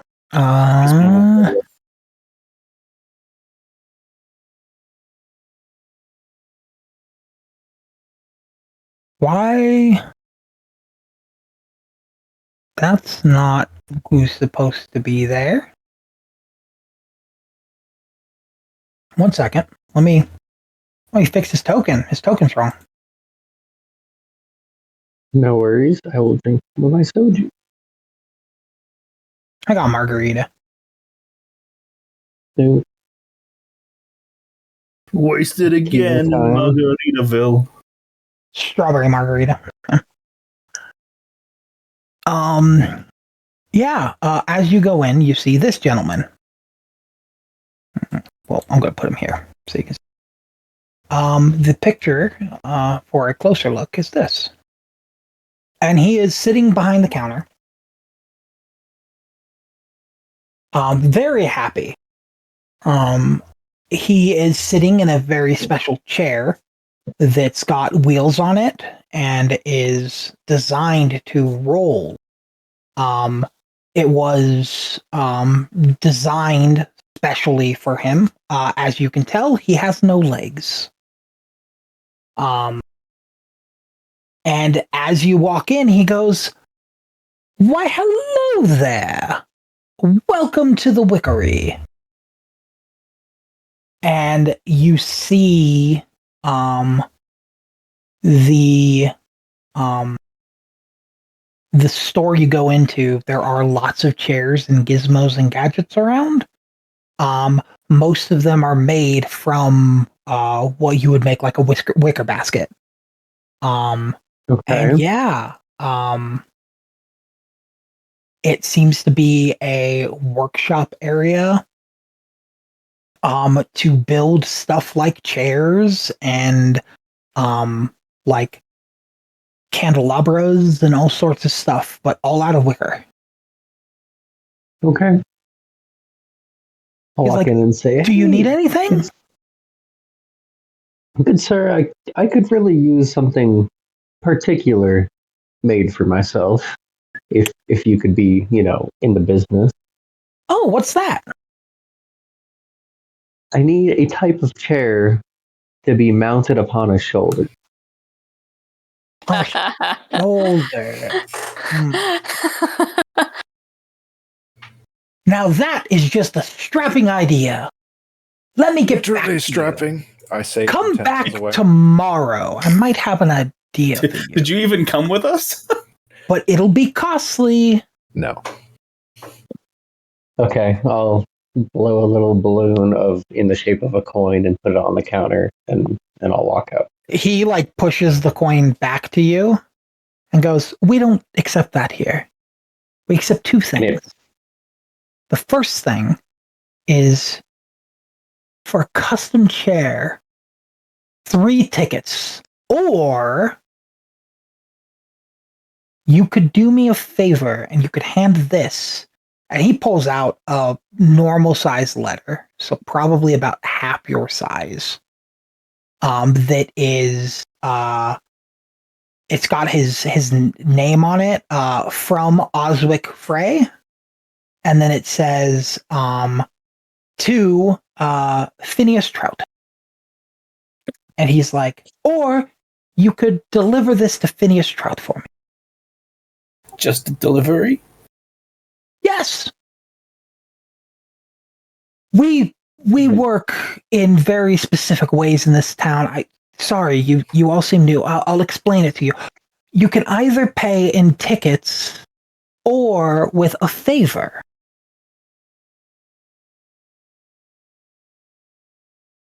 So, do you want to pay me tickets? Or would you take this to Miss Trout for me?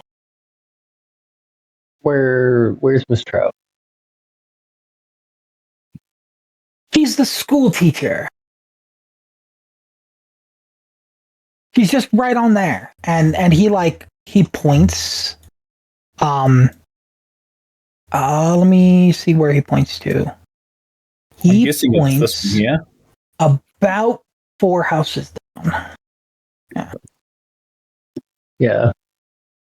I'm gonna grab the piece of mail with both hands. I'm gonna rush over and start kind of frantically waving it at Gizmo.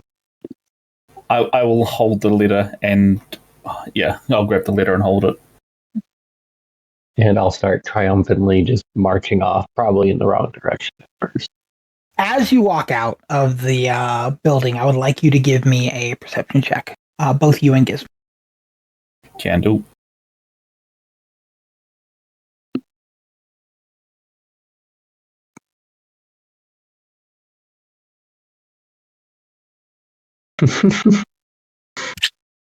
Mine's not bad.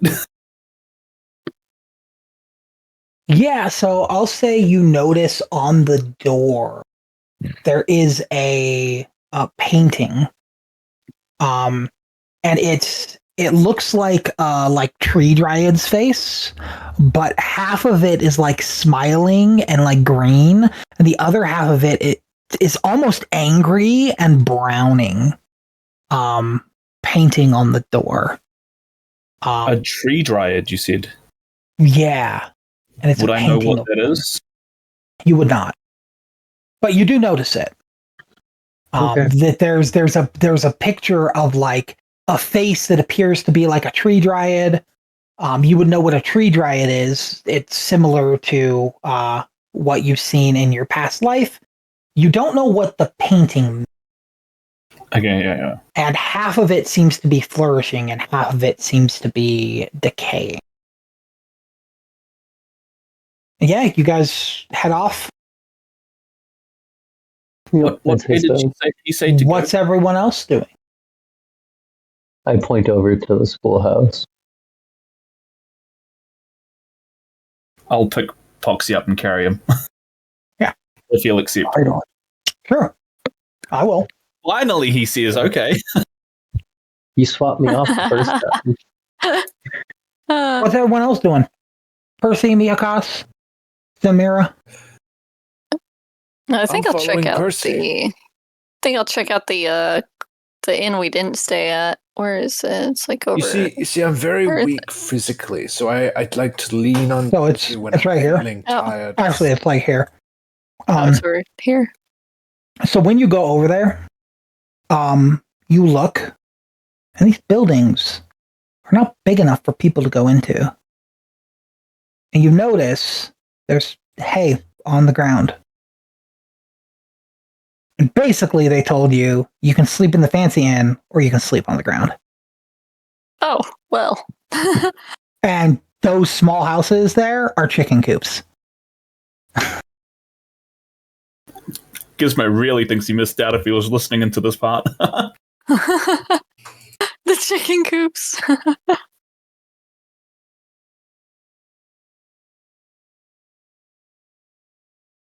All right, so Anything else? probably not much else to investigate over here. Mia Hickus, it's stay out of the chicken coops, please. The deep ones have no interest in the scaly ones. Oh, okay. Okay.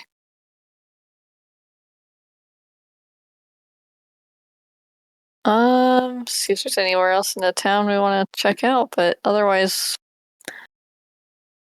maybe we should regroup. I'm assuming we all sort of talked about it before we wandered off everywhere that we would regroup somewhere. Yeah, we set like a rendezvous, maybe at the tree. Just Zenmira, as you walk through here, Oh shit. you do notice some things. These are all what appears to be the villagers' houses. And there's a couple people walking around outside. There's a lady with bright red hair walking through the town. There is also a guy sitting on this back porch here. Let me find him. Right here. Okay, cool. And then there's also another gentleman that is over here. And yeah, they look at you, or at least she does. She looks at you, smiling, and she like waves at you. And she goes, "Hello. Welcome to our town. These are the houses for everyone. I am Sister Rain. I heard you, what's the word? Prevented the sacrifice from being held forward. Yes, that's the term. You stopped the weekly sacrifice. Is this true?" Well, according to your mayor, we just paid it 7 times over. Oh, that's a shame.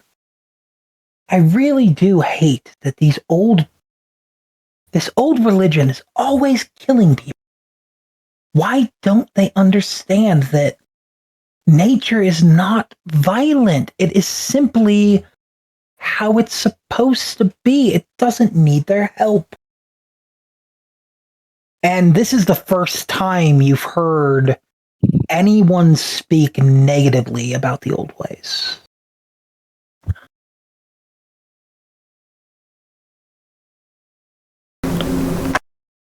I assure you, we weren't necessarily trying to be violent. You know, they were some wolves that came after us.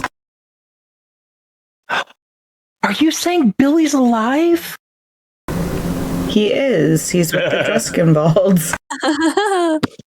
The Druskenwalds. They're here?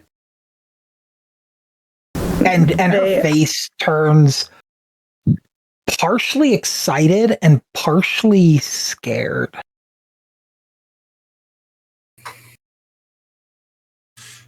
They were on the train with us when it crashed, so yes, they're in town. The train? Yeah, the ghost train. The Ghostlight Express? You rode the Ghostlight Express? And she's like very intrigued by you now. Not only that, we did for a little while.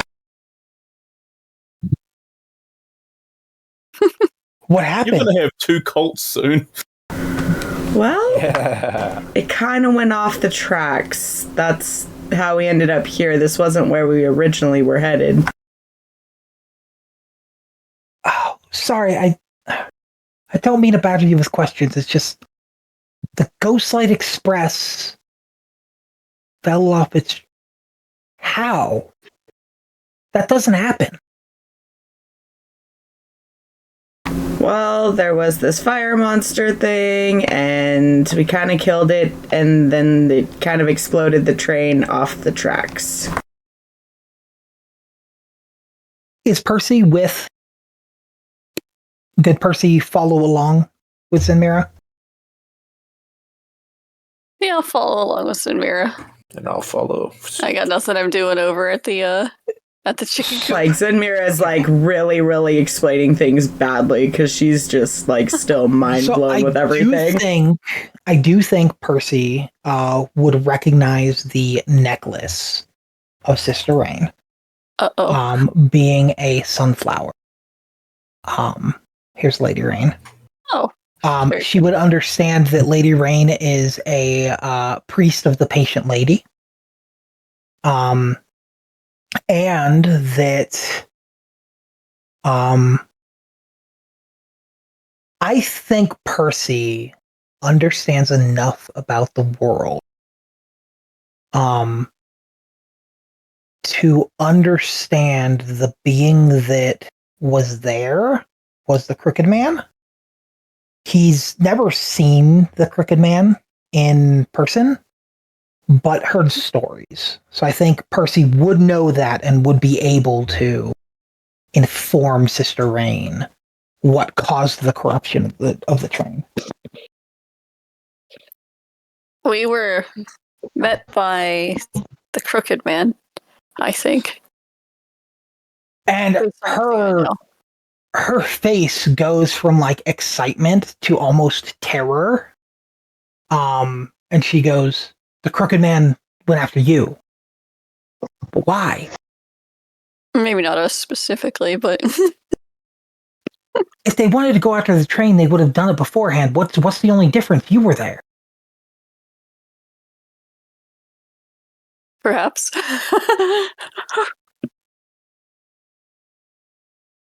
She like kind of gets lost in her own thought for a minute.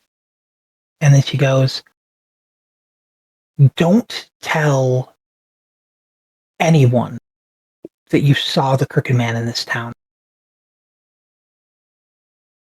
Understood. And I think with that she leaves.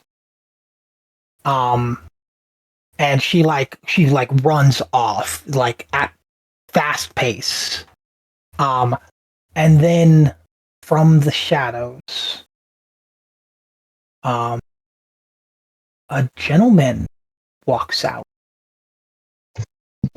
And he goes, what were you guys talking to that old nutcase the nun for? You do know she's a part of, the Patient Lady. And they're really trying to stop us from helping get, the Green Lady, be it, back alive. What did she tell you?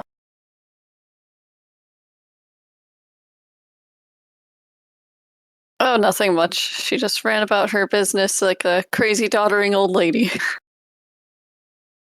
Nudging me hiccups like, shut the fuck up. I didn't say anything.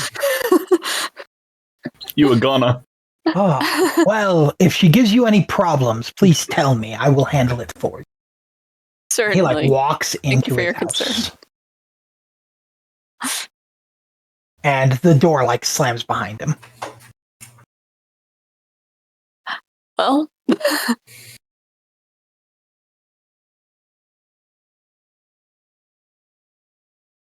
People these days.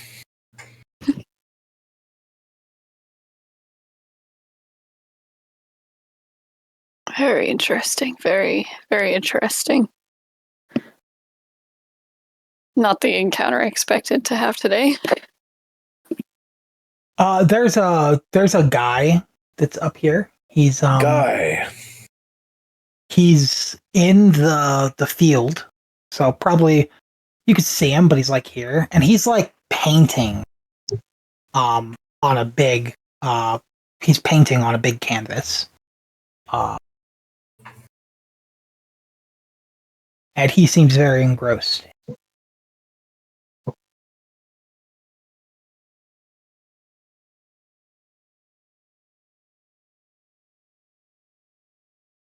It's on you guys. All right.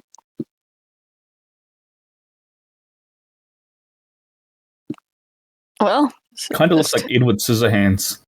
Kind of does. Or at least a Johnny Depp character. What do you want to do?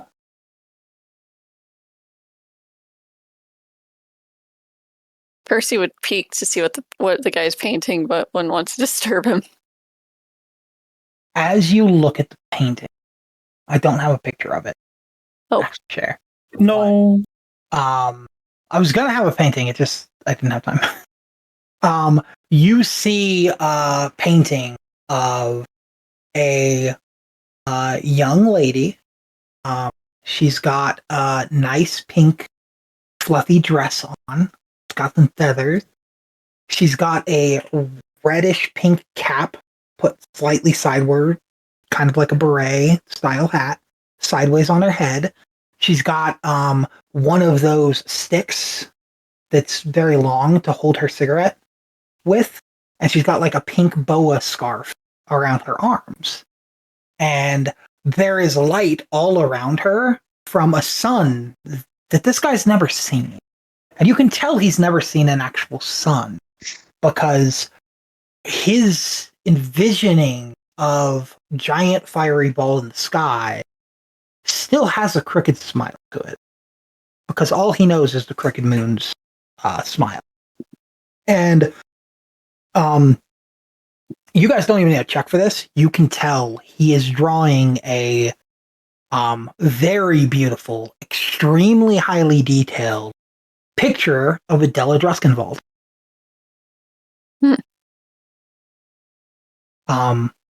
And this is the first time they've ever been in the city. But as you look into the field, you see lots of pictures of Philip and Adela Druskenwald scattered around. And as he's painting it, he gets a little frustrated and he breaks the canvas like the rest of them. And he's like, no, I didn't do it right.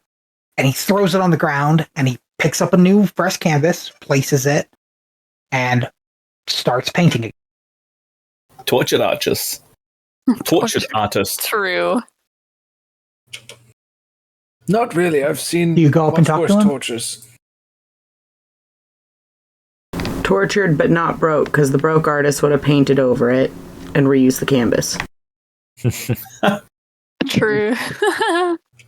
Do you go to talk to him? I would like to talk to him. Sure. What do you say? What do you think is wrong with your painting? He like turns to you. He's like, oh, sorry. I didn't know anyone was watching. You're a deep dweller.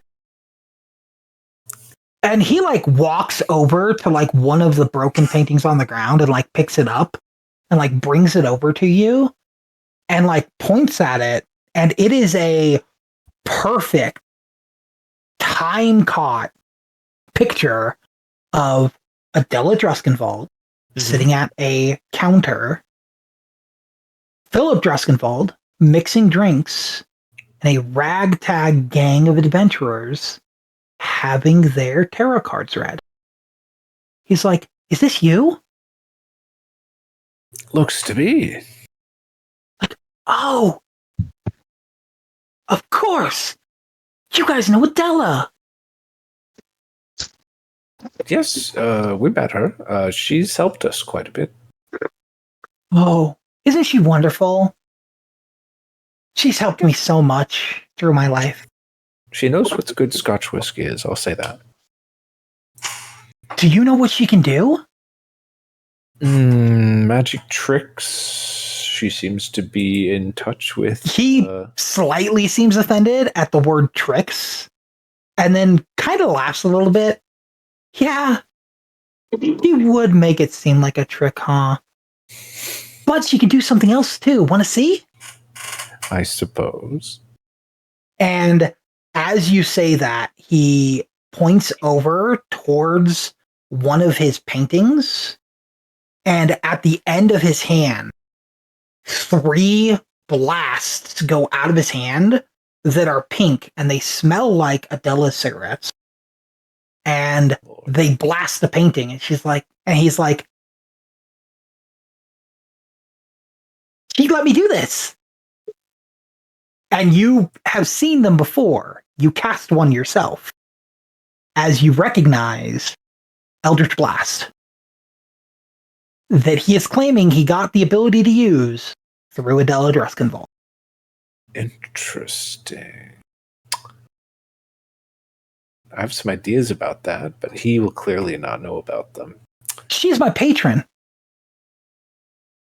Yes. Mhm. I ask you again, though, what do you not like about this painting? It doesn't capture her right. She wouldn't like it. Really? I mean, you just splattered it with cigarette dust. I think it smells like her now. He laughs a little bit and he goes, "You're right, it probably does. Oh. You know, she saved my city once." Oh? Yeah, we were being attacked. Forget what it was. She has a thing about not letting us fully remember. That's right. There was a guy. He was made of shadow, and all I could see was a smile. And he was coming to kill me. His smile was weird, though. It like The crooked. part of it was smiling, but it was like a little choppy, and it was like a little curve. That's either the almost good one or the sleep crooked. paralysis demon. Almost crooked. Yeah, probably crooked. He's probably the crooked. Yeah, I think he was the crooked man. That's right. But anyways, she showed up and she said, "Not this boy," and then he ran away. Yeah. Wait, no, didn't run away. He vanished. Yeah, he vanished. They don't run. He vanished. But then she brought me here, left me here, and gave me powers. As long as I keep trying to make paintings of her. She really likes my art. I don't understand. I think it's quite good. I think you're being too hard on yourself.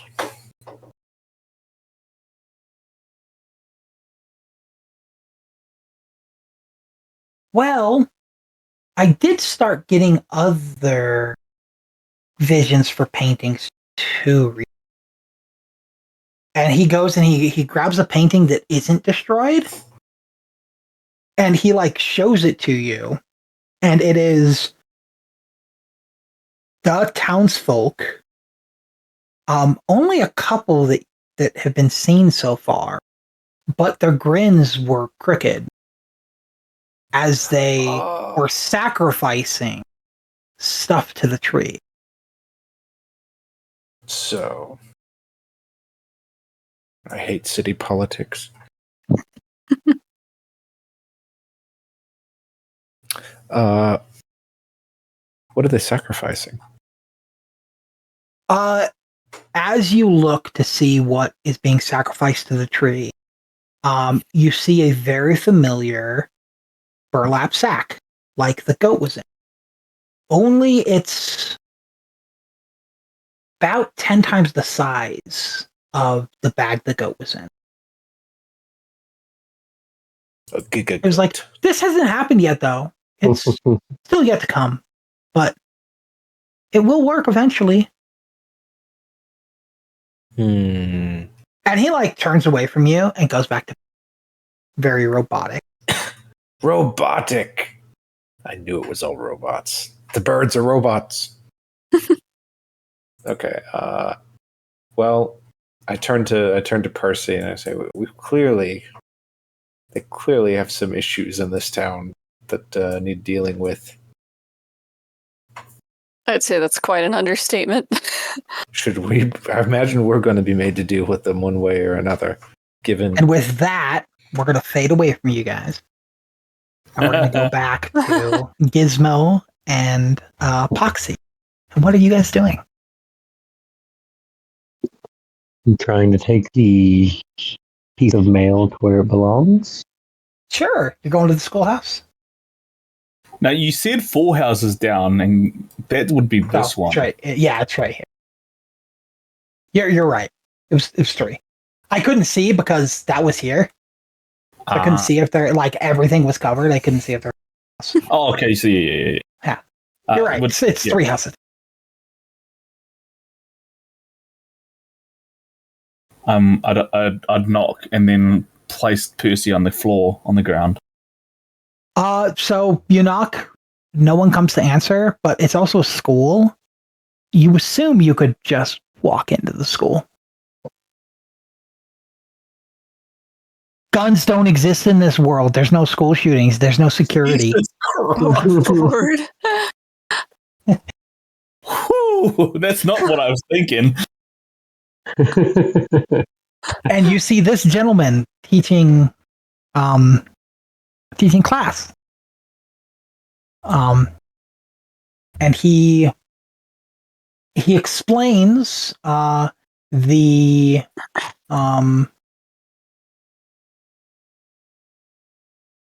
he explains that to the students that while Wickermore Village is a lovely place, the world of Druskenwald is vast, and there is much more you could learn. And he is the only adult here. It seems that the note that was given to you for Phineas Trout, this is probably Phineas Trout. I'm gonna nudge Poxie towards the front. Extra. And I'm just gonna walk in waving the massively over. As you walk in, this little toy doll that is sentient. Oh, Jesus. Several kids lose focus on Phineas Trout as they run over to you and grab you and start playing with you because a toy that can move is amazing. And they've never left this village. They don't know anything else about Would I have had a chance to grab him before they charged him? No. Okay. They are a bunch of rambunctious kids. You probably didn't even notice until it was already too late. I start freaking the fuck out.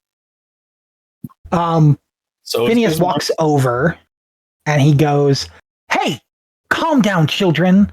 And he takes a little ruler and he slaps it against the table. He goes, "Sit down." And the kids like put you down and they like walk over and they sit at their desks. And Phineas is like, "Sorry about them. They've never seen a Threadborn before. It's a pleasure to meet you. My name's Phineas Trout. What can I do for you?" I'm going to say, hearing that, I set down the letter and brush off my chaps a little bit and try to give them a balloon performance. Oh, the kids a balloon performance? Correct. So do you put it to where he can see his name? Yes. He goes, "Ah, interesting." And he like picks it up and he like puts it in his coat pocket. And then he turns. He's like, "Could you please stop for a second, sir? I didn't get your name." And I'm going to say Poxii, but confetti's going to pop out of both of my sleeves when I do. "Ah, Poxie, could you please stop for a moment? I need to make sure they behave while you're doing this." I kind of And then he stutter, turns. pause. And then he turns to the class. He's like, "Now, children, what is the proper way to say hello to a stranger?" And they all together say, you look at them, you walk up slowly, and then you say your name and ask them theirs. And if they don't want to give it to you, you let them go on their way. And they seem a little bummed. And he's like, "Very good. Now he wants to give you a show. This is Poxii the gentleman. You will treat him as such." He's like, "You can go ahead. And thank you for the letter." And he like walks back and like sits at his desk and he goes and opens the letter. Okay, I'll say I put on an extravagant show, everything you'd expect from a clown. Excellent. Streamers coming out, balloon animals, everything. You know what I'm going to say? Give me a performance check. waiting for it. I thought I was going to Knew that was coming. Yeah, you do absolutely amazingly. To the point where Phineas Trout, halfway through reading his letter, puts it down and just watches and enjoys the show. As he does, he puts the letter into his pocket to read for later, and then he walks up to you as you finish. He pulls out a wad, probably about 700 tickets, and he opens it and he pulls out 4. He's like, "This is for you. Thank you for the lovely performance." And then he puts the wad back in his pocket and hands you 4. And then he kneels down a little closer. He's like, "Thank you for bringing me the letter. I don't know why Oswick won't just come out and tell me that he loves me. He always sends these letters that are so cryptic, and he knows I'm going to have to leave soon. He should just say it already. I'll bring him with me." And then he gets up and he paces for a minute, and then he turns back to you and he like gives a slight bow and he's like, "Thank you. I need to teach the students though, so if there's nothing else, I appreciate your time." To give to him? He knows where I stand. Thank you. And he does another slight nod bow and he like goes back to his desk and sits down and starts teaching the kids again the difference between Wickermore Village in size and all of Druskidwald. I'm gonna Because grab again, the kids Poxii have and never pocket. left. Sure. That was terrifying.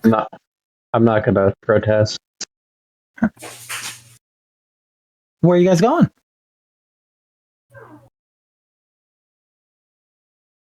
That man gave you tickets. We can get more if you do more.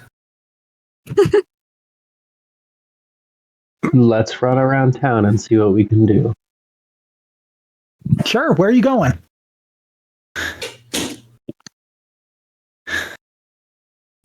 Find maybe somewhere a little bit more open so we can do a bit more of a performance. And where there's more people, maybe. Okay. So we'll do okay. an investigation, maybe, or Sure. Yeah. I'll give you guys a yeah, you guys I'll say Gizmo's driving, so Gizmo can do a investigation check to see where the busiest place would be. could I do perception maybe as well, or No. okay?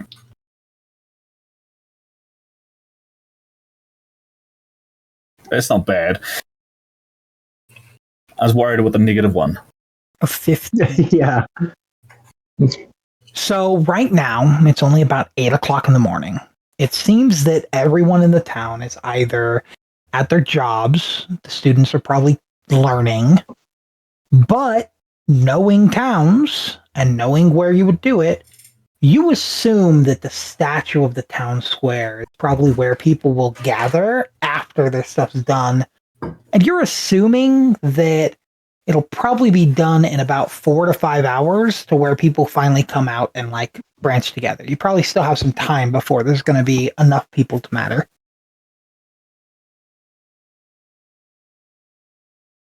Okay.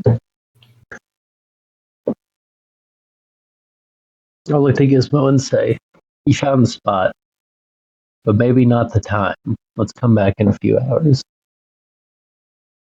Okay. Cool. Where are you guys going? Are you guys going to meet up with your friends? Are you guys going to keep looking in other buildings? We've seen, 3 buildings so far? By the way, She's this like- building and this building are separate buildings. Yeah. Can we see, like, from where we sort of are, can we see the tall mage tower at the back up here? Yeah, you could definitely see it. Maybe we see how far we see from the tower. Want to go over Sure. to the tower?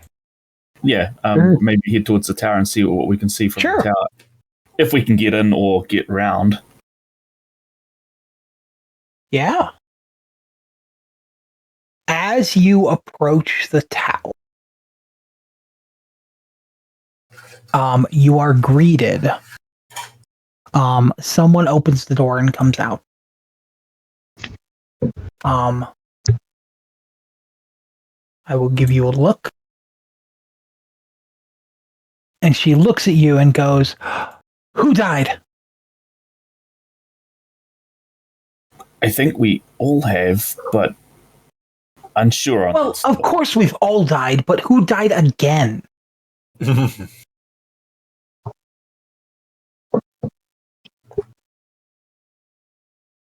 I know not who.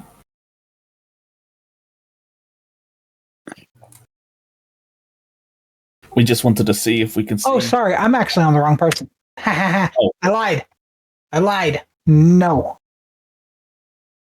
Yeah, this is the wrong building. Sorry, it brought me to the wrong page. Yeah, you go up to it. You hear birds inside. Does anyone answer if we knock?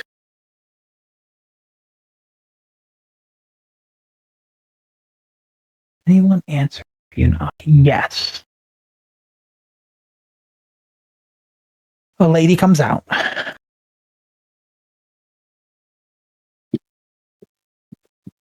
She is wearing a amazing looking musketeer hat. Oh, That is cool. And she comes out. Got a She pigeon. goes, "Yes, do you have a letter to send or something?"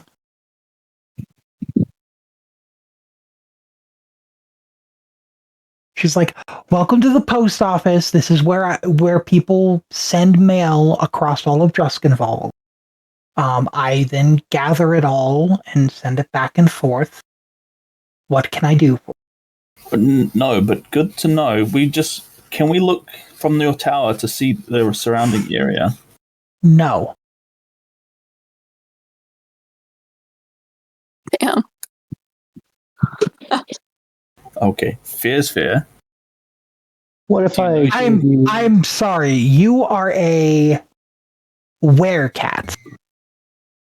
I do not trust werecats with my bird.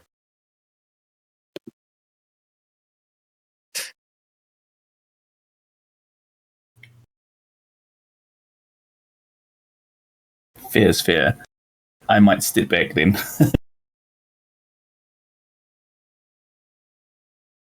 She turns to go inside. She does not notice Poxii. Doesn't notice me at all.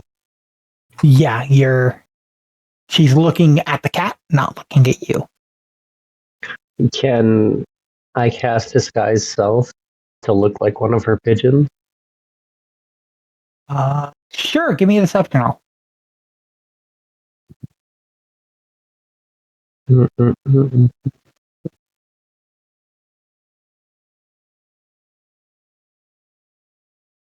Yeah, you disguise yourself as a pigeon. It can't fly. Can I hop into the tower? Yeah, and she looks at you and she goes, "Oh, my sweetie." And she goes and picks you up and she's like, "What happened to your wings?" And she closes the door behind you. All right. Uh-oh. We just lost you. And she's holding you. I coo or attempt to. And when you coo, she looks at you a little angry and she goes, "That's not how pigeons speak." Do it right. Oh shit.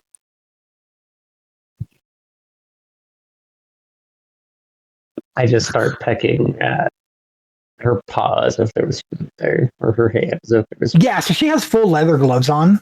She's a falconer. Mm-hmm. It doesn't go through. A pigeon's beak does not go through the Well, I'm not gloves. trying to deal damage. I'm just trying to pass as a pigeon. She looks at you and she's like, "What do you want in my rookery?" Uh-oh. Still in pigeon form. Just a look from the tallest point of your tower. She snaps,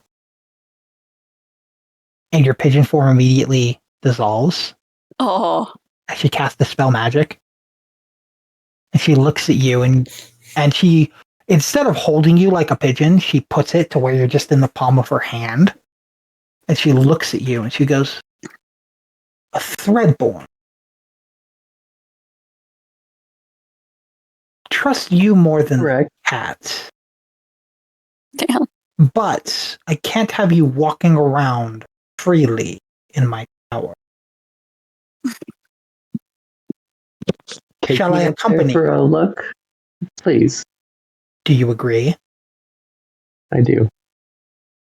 Immediately, your arms and legs are connected by strings as she's holding a stick that looks like an X. And as she moves one part of it, your leg moves forward. As she moves the other, your other leg moves forward. Oh no. As you are now dull with strings. Oh, poor Poxie. Oh my As he god. marches you up the stairs. And you see all sorts of different birds and mail letters. And she keeps walking you up the stairs. And as you get about halfway up,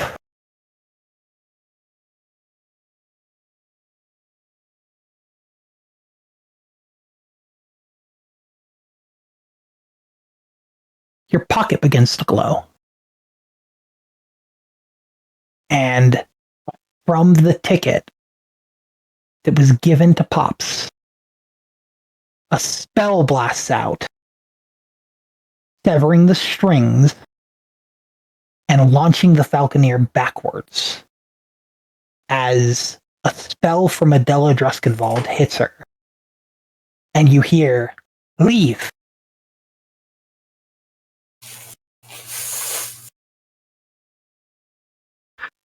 I'm at In that Adela's point voice.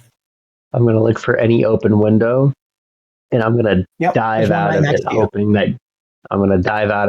Gizmo's within arm's reach at the bottom of the tower. Excellent. Gizmo, give me acrobatics.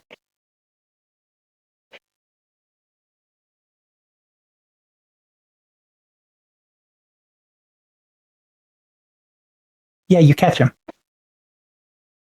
We're gonna book it.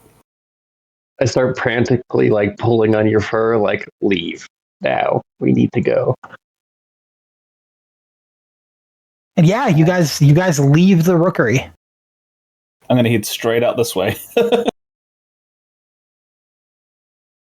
I don't know what happened, but the money that Adela gave me attacked the pigeon lady, and it's not a safe place to be.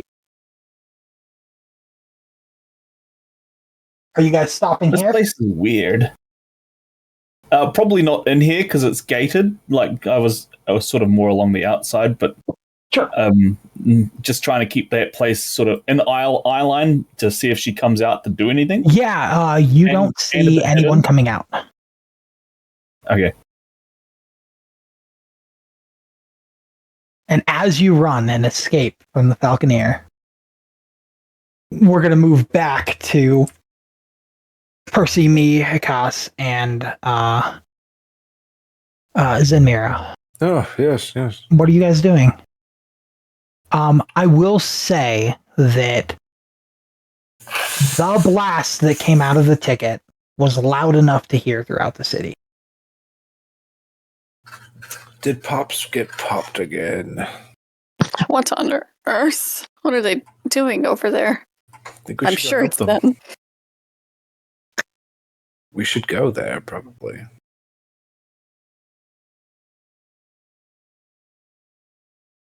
Well, I'm going.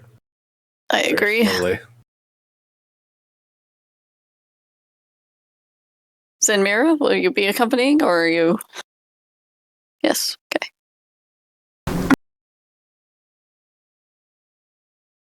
All right. Are you Check on heading our towards where the? troublemakers. If you're heading towards where the blast is, you went to the wrong spot. So I think when they get about here, you guys are in eyesight of each other, and they probably saw you.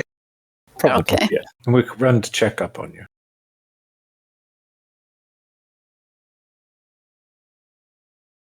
Did you hear that I start- explosion? Did you cause that explosion? Not me. Not Gizmo. Money talks. Money talks. Money talks. Hell yeah. Hell yeah. True. And I You gotta- start to try to frantically explain what happens inside of the pigeon house. Sure. How do I want to do that? You were panicked. Roll a d20. Straight d20. You were manhandled. Puppet handled, I should say. So I think what comes out, what you informed, is about the same as your first statement of money talks. It's very jumbled. You state that Bird Lady's magical, money talks, strings suck. She doesn't like me. I've got none now, but I used to, and I don't anymore. And it's all kind of jumbled together for you. It was very traumatic. You, in the blink of an eye, lost all ability to control your body, and someone else had the ability to control you. And it was terrifying. And I think in your panic, you are not able to properly get words out to explain exactly what happened other than tower bat. Okay. Tower bad. She almost went postal on you.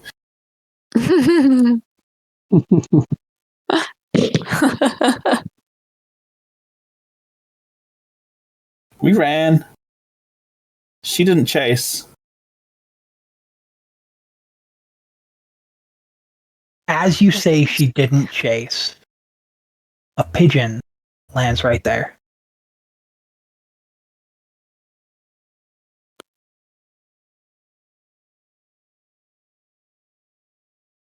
Her birds.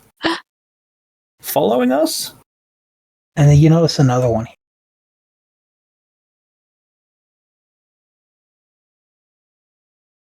This place is weird.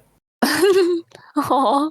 And a third one. Noticing that there are 3 birds around, I think that I'm going to reach into my bag and I'm going to pull out the bag of tricks. And I'm Sure. going to use all 3 uses. Sure. What do you roll? D8s. 3D8. Honey badger, honey badger, honey badger. You can roll all 3 at once. Yay, we got a honey badger. Badger, elk, and 8, boar. 6, and a 4. Okay. This will take me a minute. So you guys can My bad. continue. You're fine. Okay. I just haven't made the characters. Is she watching us? She might be watching us. Another one appears here. Oh. I don't like this place. I don't like these birds. Birds bad. Bird. Hey, What kind of elk is it? Is it just an elk? Giant. Giant elk, giant badger. Oh. I think last week I sent you all the pictures for the wall. Yeah. one? That's insane. It's not. Yep, that's the same one. Okay. Okay. We didn't mean to. Yeah, We didn't mean it's to. not that one. I'm just gonna do an elk. Jesus. It's a My it's a bad. it's a big deer. So yes, it is actually just Oh dear. Oh my god. really rolled an 8. Guessing that's just how it is. Okay. Okay, and a 4. Alrighty.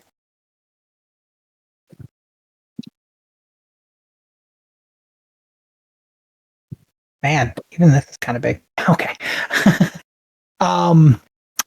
You sent me the pictures. I will edit them in just a second. No rush. No rush. You guys can keep talking between yourselves while I do this. What do your characters say about all of it? Everything going on? I gotta be right back real quick. The cat's starting to harass me. Oh. For some food. Dear, oh dear. The IRL cats. Be right back. Facebook, right? So wait, it's just the giant deer, right? No, he threw all No, I 3. summoned. I used all 3 uses of my daily bag of tricks. Okay. Poxii is scared of these pigeons. I mean, that makes sense. Why? You know, life here hasn't always been this like You know, I this. could- I feel like you're just very, very unlucky. I feel like I could talk to the pigeons. You talk to the pigeons. I have Oh, speak with yeah. animals. Sure. Before we do drastic things. All I did was summon my familiar. That's all. Well, okay. Are they going to be violent? I haven't decided that yet. Okay. Well, would you like me to talk to the pigeons on your behalf? You can absolutely try. Yeah, there's a giant deer. All right. I will cast Speak with Animals. Okay, what do you say? Hello, fellow pigeons. What? Why do you? You're not gonna peck at our little friend, are you? As you talk, I'm guessing you're talking to the one on top here. Yeah, yeah. It turns its head sideways. And it goes, I can speak normal tongue. I am the Falconeer. These are my familiars. He followed me into my home. Pointing at Poxii. I need to make sure he doesn't come in again. I look at Poxii. Did you offend the Lord Falconeer here?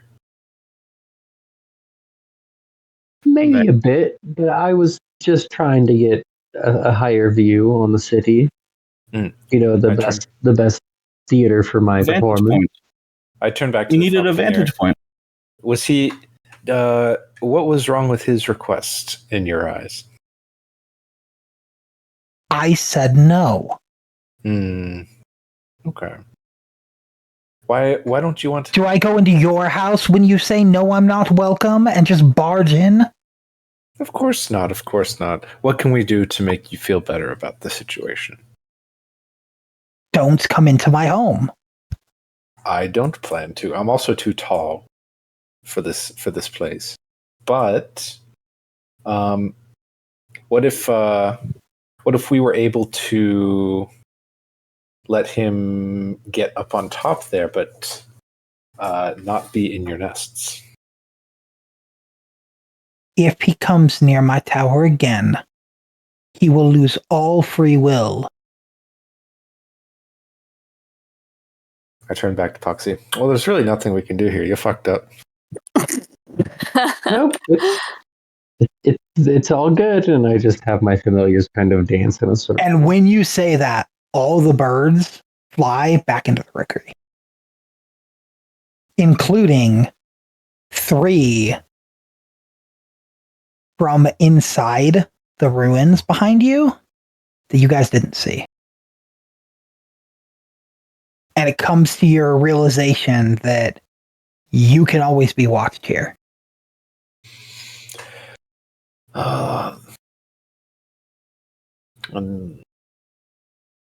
Unsettling. Well, sorry, guys. I guess I just have more cast for my crew. Pandering towards the three, one very large balloon animal. Yeah.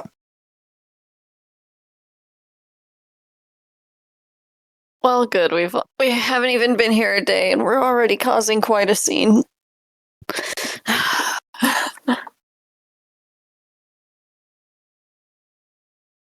What I'm good at, unfortunately. Have I configured that one? Yep, you're owner of that one. And last but not least, definitely not least, fucking massive. There you go. You should have control. Thank you. Yeah.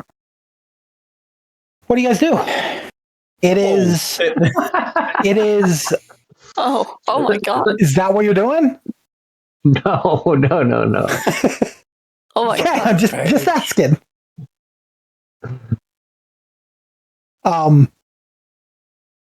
Yeah, it's about 9:30 now. In the morning. Yeah, it's been about 2.5 hours. What do you guys do?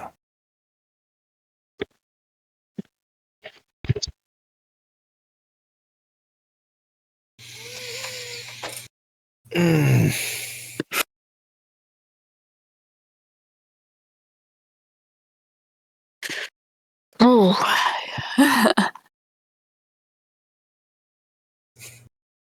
9:30 in the morning. Normally Yep. I'm asleep at this time.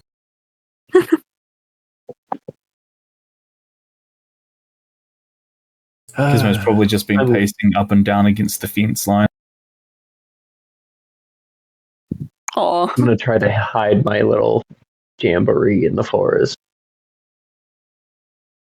Are you actively trying to hide them? Yes. As you imagine hiding your familiars away, they poop. And you have this distinct feeling that if you wanted to, you could take a little bit of time and bring them back. So they are specifically hidden. And I feel like, yeah. Give me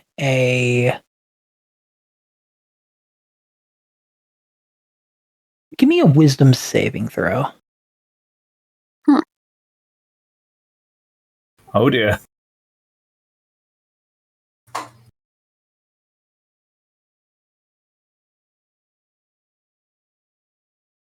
Okay. I think that's good enough for the first time. Okay. Ignore that you've got a friend then. No, actually, yeah, go ahead.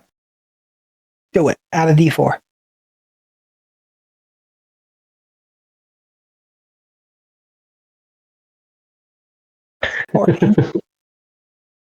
It mattered for how well you succeed. Sure.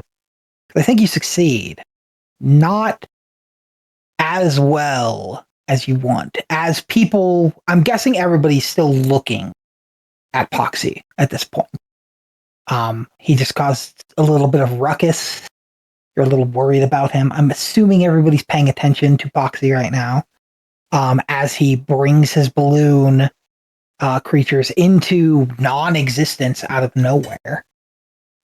They poof into almost the shadows, which is interesting because as he does so, he feels himself become stiff. Mhm.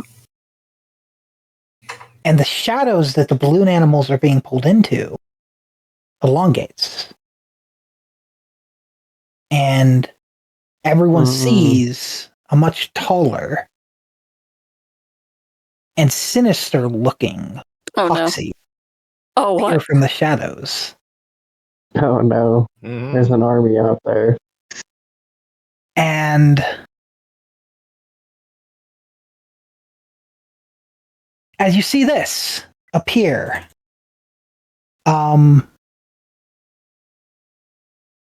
in the shadows of Poxie, and it looks at you all, and it Goddamn. goes, "Oh, Must have been 8 hours. his little friends. It's a pleasure to meet you.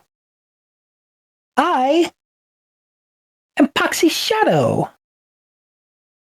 And it does like a curt bow. And then the last bubble, the one that takes the longest, is being dragged into the shadow. And you watch it be enveloped by darkness as it screams, and the darkness surrounds it, and then it pops. It's like, ha, it's so fun, isn't it? And then the shadow walks away, and it walks towards the rookery. Oh shit! Uh-oh. And it walks over to it, and it reaches the brickwork, and it grabs a brick and pulls it out of the rookery. It's like, for later. And then it walks back to Poxie. You see it grab Poxie by the back, the key on his back. It starts to twist it, and you hear it does again. And a third time. And on the third turn, the shadow vanishes, and Poxie stands back up. Weird ass shit. I start frantically looking around to see where my companions are, and if I can. And you can feel the giant elk is dead. Oh, did you mean those companions? Oh, okay, gotcha. And yeah, you can see your companions looking at you. What do you guys do? Poxie, what was that? Poxie, okay? I don't know. Whatever force brought me to this world gives me a couple, I'd say about 8 hours of activity before I just black out. And then I come to and everything's fine, a little different, but fine. And I see. yeah. And as you say, a little different, you feel inside your chest where you're fluffing it, stuffing that you're made of. And it feels heavy. Feels a little solid. And we'd say it's about maybe 2 pounds heavier. And as you The weight of a poke brick? where it is, you feel a rectangular object inside it. That's cool. That's Okay. creepy, but that's cool.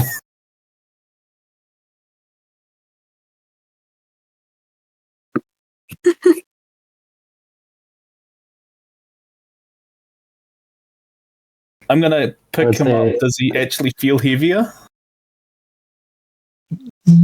I think you've picked him up enough today to know the difference between 30 pounds and 32 pounds.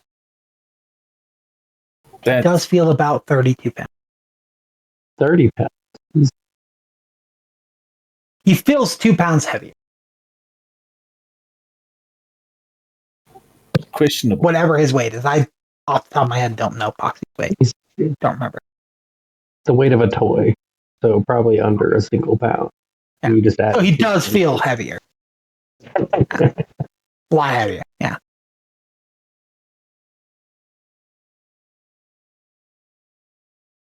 What do you guys do?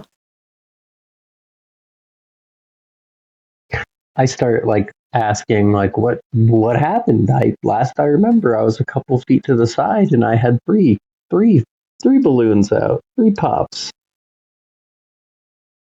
They popped, and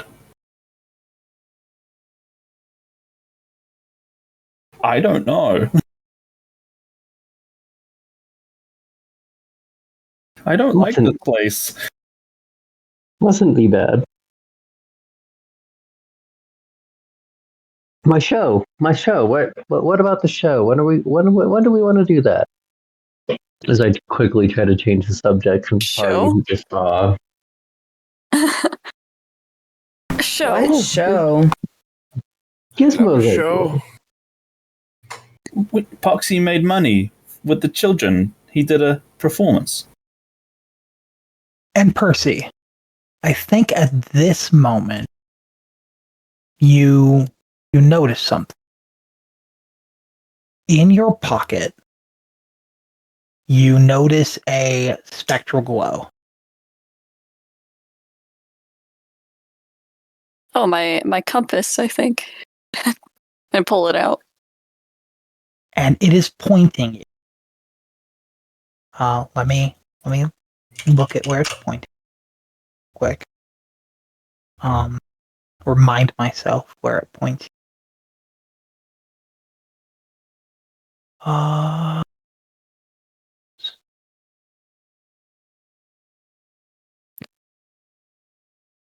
Here.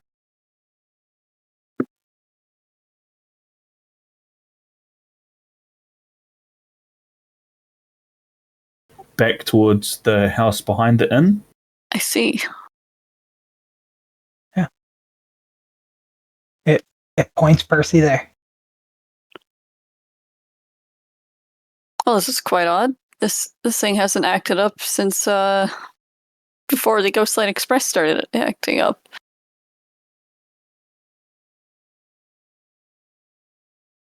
I have a feeling something bad has happened. Or will happen. Again? Yes, Are you- it seems to are be you gonna happening go? all day. It's only... Yes, I'm going to head over there. Okay. It's still the morning time. As you get there, there's a giant sign on the door, of course, and it says Tolliver's Trading Post.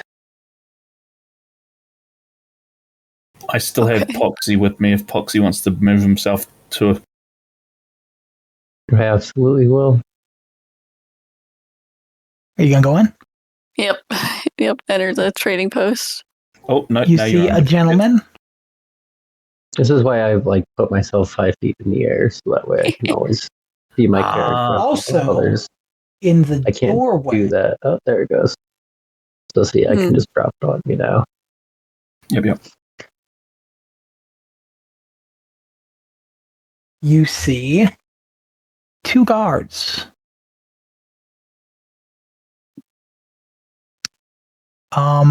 And the guards are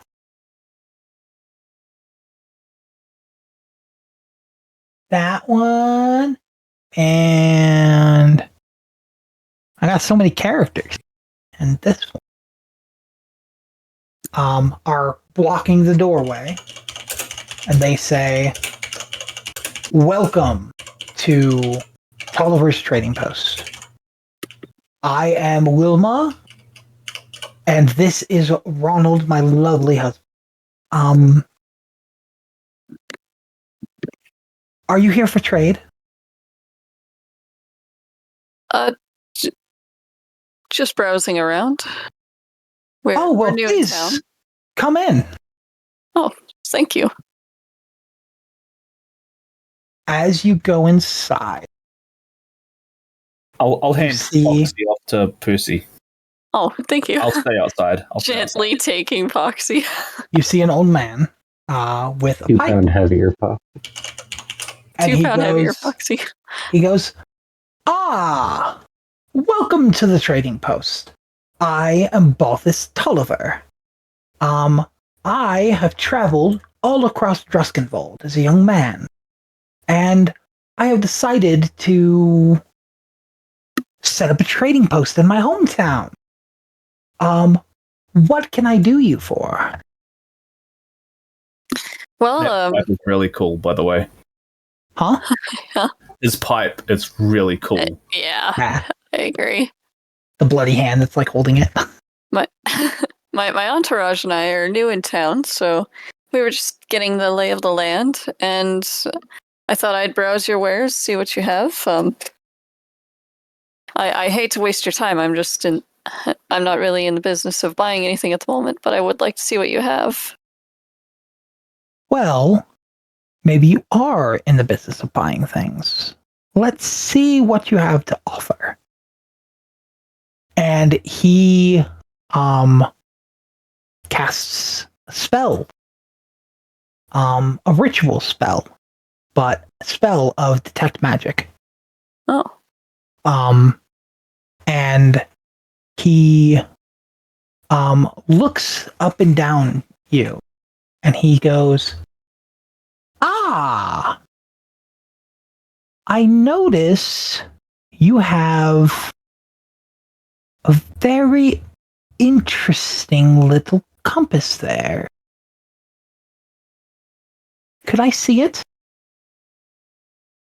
suppose you can take a look at it. I'm a little bit confused as to its nature myself, so He holds his hand out. perhaps you can illuminate for me. And Percy drops the compass in his hand. As he looks at it, he moves it over. You notice when it's in his hand, it's not lighting up. But in yours, just mere seconds beforehand, it was lighting up, pointing at him. And he goes, "Ah, you've lost something. This is interesting." He hands it back to you. Percy pockets it. The second your hand touches it, it lights up again, pointing towards.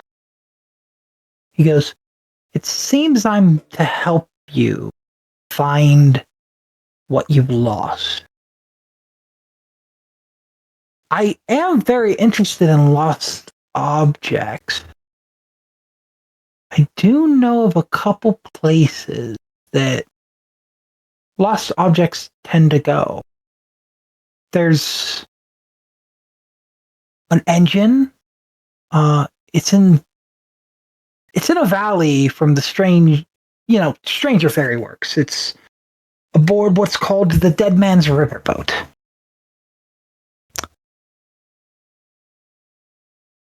I feel like there may be something there for you. You should look there." And as he tells you this, to go to the Dead Man's Hand Riverboat, the green glow on your compass dims, fades away. Hmm. And he's like, "Ah, well, again, I am Baltus Tulliver, and it seems that we're in this adventure together. While I will not leave here, I will keep a lookout for lost artifacts. What is it you're missing?" Well, I see no reason to lie to this man. He's already helped me out. I am looking for an old belonging of mine. A cornhusk doll. It was torn into a few pieces and stolen from me. He's like, "Interesting." And he turns around for a second. Give me a moment. And he goes to a shelf of books and he opens it and he looks at it and he looks at your chest. And he looks at it again. He goes, "Very interesting." He closes the book before you can see what's on it. He puts it back away and he goes, "For another time." And he goes, "Well, I think you have your next destination. If you ever find yourself in town needing some guidance, please do come by." And he stands up for the first time. He's about 8 foot tall. He's Oh, wow. extremely tall. Oh, And he like bends down to shake your hand. I gratefully shake his hand. He goes, please do come back. And then he goes and he sits back down and he starts lighting his pipe and starts smoking. And as he does, from the basement, a couple kids come running up. Oh no. It's a sweatshop. Poxii! Oh, We're gonna poof him so he's not covering the board. Yeah, there's a couple children that run up from the basement. They are. Let me grab them. Boom.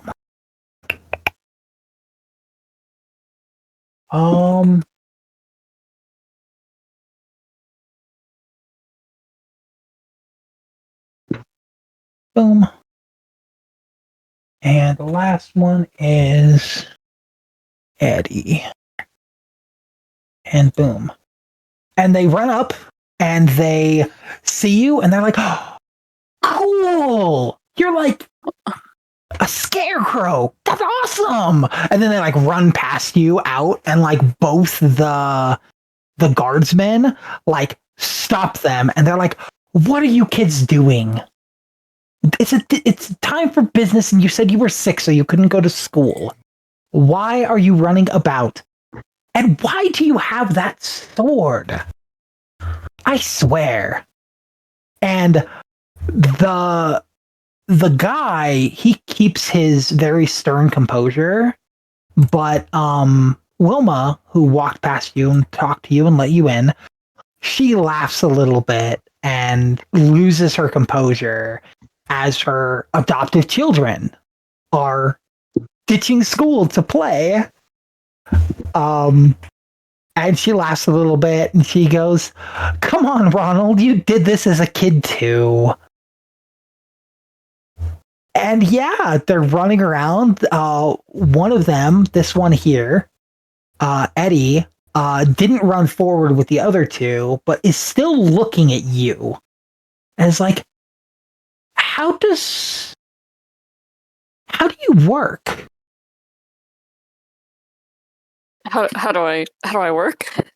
Yeah, my scarecrow doesn't move. How are you moving? And this kid is probably 8. Just very curious. He's looking at you with a wonder. Not with any form. He doesn't understand what he's saying is slightly offensive. This is a little He really just wants to know how you work and how he's not a a scarecrow is alive.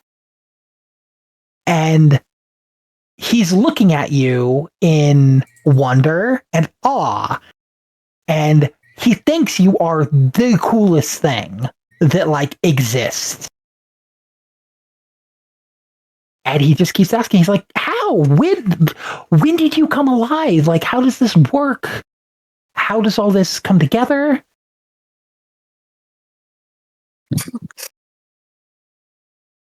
I'm afraid I don't have an answer for that. I suppose the mysteries of life are the same for you as they would be for me. Have you ever had a secret handshake? No. Do you want one? They're really cool. Yes. It's a handshake no one else knows. So, okay, and he gets ready and he like crouches a little bit. He's like, so here's what we do. We crouch and then we're going to jump and we're going to high five together at the same time. And then when we hit the ground, we're going to clap. Okay? Ready? And he like crouches down, getting ready to jump. Percy crouches like, down and is very wary of Poxii still on his shoulder. He's like, 3, 2, 1, jump! And he jumps. Percy doesn't really have to jump. Kid's like half his height. Are you gonna like stand up to high five him? Yes. As you do, he highly overestimates how much air he can get. And he goes under your arm and falls to the ground and claps. Oh, And he's like, "Wasn't that cool?" Percy doesn't And he's got like a clap. scrape. He's got like a scrape on his knee, and his knee like starts bleeding. Oh. Does that not bother you? Oh, ow! Yeah. When did that happen? And then you see his sister turns, is like, "When you fell, you idiots!" And Wilma goes, "Hey, don't call your brother an idiot." And she like walks over to you. "I'm sorry. He's very curious. I don't know why he's not in school when he has this many questions." He's enthusiastic. Yeah, that's for sure. But anyways, we've held you up too much. Was there anything you saw you liked? I will give you both a perception check. Both Poxie and Percy can give me a perception check. And the kids go running out the door. Oh, that's my best. That's like my best perception check ever. Nice. Percy is not 19 and observant. 14. Okay. Hell yeah. So Percy, I do think catching your eye, there is a shield in a glass. It is an ivory shield. It is all white. Except for on the shield, there is a golden yellow symbol on it. Which you recognize, but you don't. Because the tabard you're wearing has the same symbol, but you don't know where it's from. And there's a shield with the same crest as your chest plate. Poxie, you, on a 19, you see two things. There is a wand in a case. It is familiar to you. In that the wand, the handle comes to a goat's head. Almost the exact same goat's head that was on Philip Druskenwald's cane. The other thing you see, for a low price, 1 ticket, is a scroll with a spell on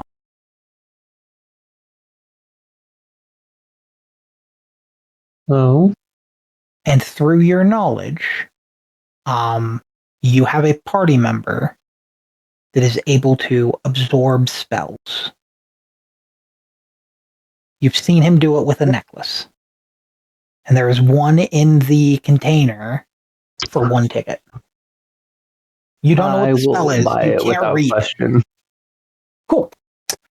Which ticket do you give? I'm not going to give one of the ones I took from Pops in fear Okay. that it's going to blow this person up. Well, you only have one left from Pops. Yes, I do. I have 9 total. One from Well, you Pops. had 10 plus 5. So you had 5. 15. So 15 You spent minus 4 for the... And then I spent 2. So, where do you spend 2? You gained 2. Oh, for the Or your tour, performance. right. You didn't spend 2. Because you went and took it over, and then you did a performance, Right. which gave you 2 more. Right. So you currently have 12 plus the one from Adela. So you have 13. Yeah, I'm going to spend So 2 normal ones. You're going to spend 1 normal one? Mm-hmm. It costs 1, yeah. Okay, cool. Yeah, you go up to Baltus, you tell him which one you want, and you buy the scroll. Is that all you guys want to do in here? I'll make a bid for that shield. I'm very curious about it. Yeah. Balthus looks at you as like, very interesting that you go after that shield and you're wearing that tabard. Okay, well, I can't stop you from having what's rightfully yours. So, how about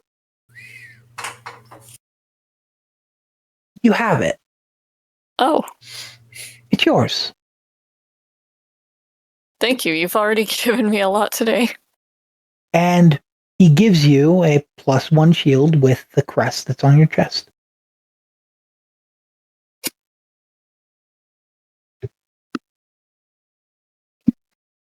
Anything you need from me, it's yours. Well, if you find any cool gadgets and stuff while you're out, I'd love whatever you don't need. Absolutely. Also, if when you find what you're looking for, if that compass doesn't vanish, I would love to have one of those. Fair trade. Deal. He stands up again and he reaches out to shake your hand. I shake his hand. Stay safe in your travels. And then he goes and sits back down and continues smoking his pipe. And they freely let you leave. You guys didn't do anything silly. And yeah, what do you guys do? Well, I have a lead. I'm trying to remember what the location was called. It's the Yeah, so the location river? is specifically the name of the boat that you're supposed to go to. It's a boat. And it is called the Dead Man's Hand Riverboat. Dead Man's Hand Riverboat. Okay. Yeah. Am I in eyesight of Mia? I believe everyone stayed pretty close together, yeah. I'm going to hop off Percy's shoulder and run over eagerly with the spell scroll in my hand. Aw.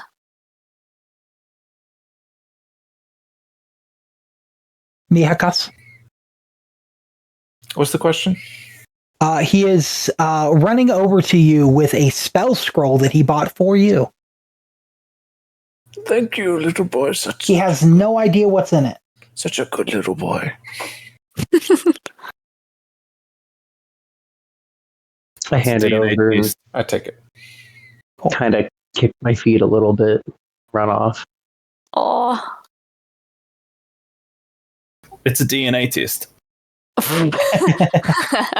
Turns out Yeah, I'm 100% the realist. What do you do with the scroll? Put it away? Do you open it and read it?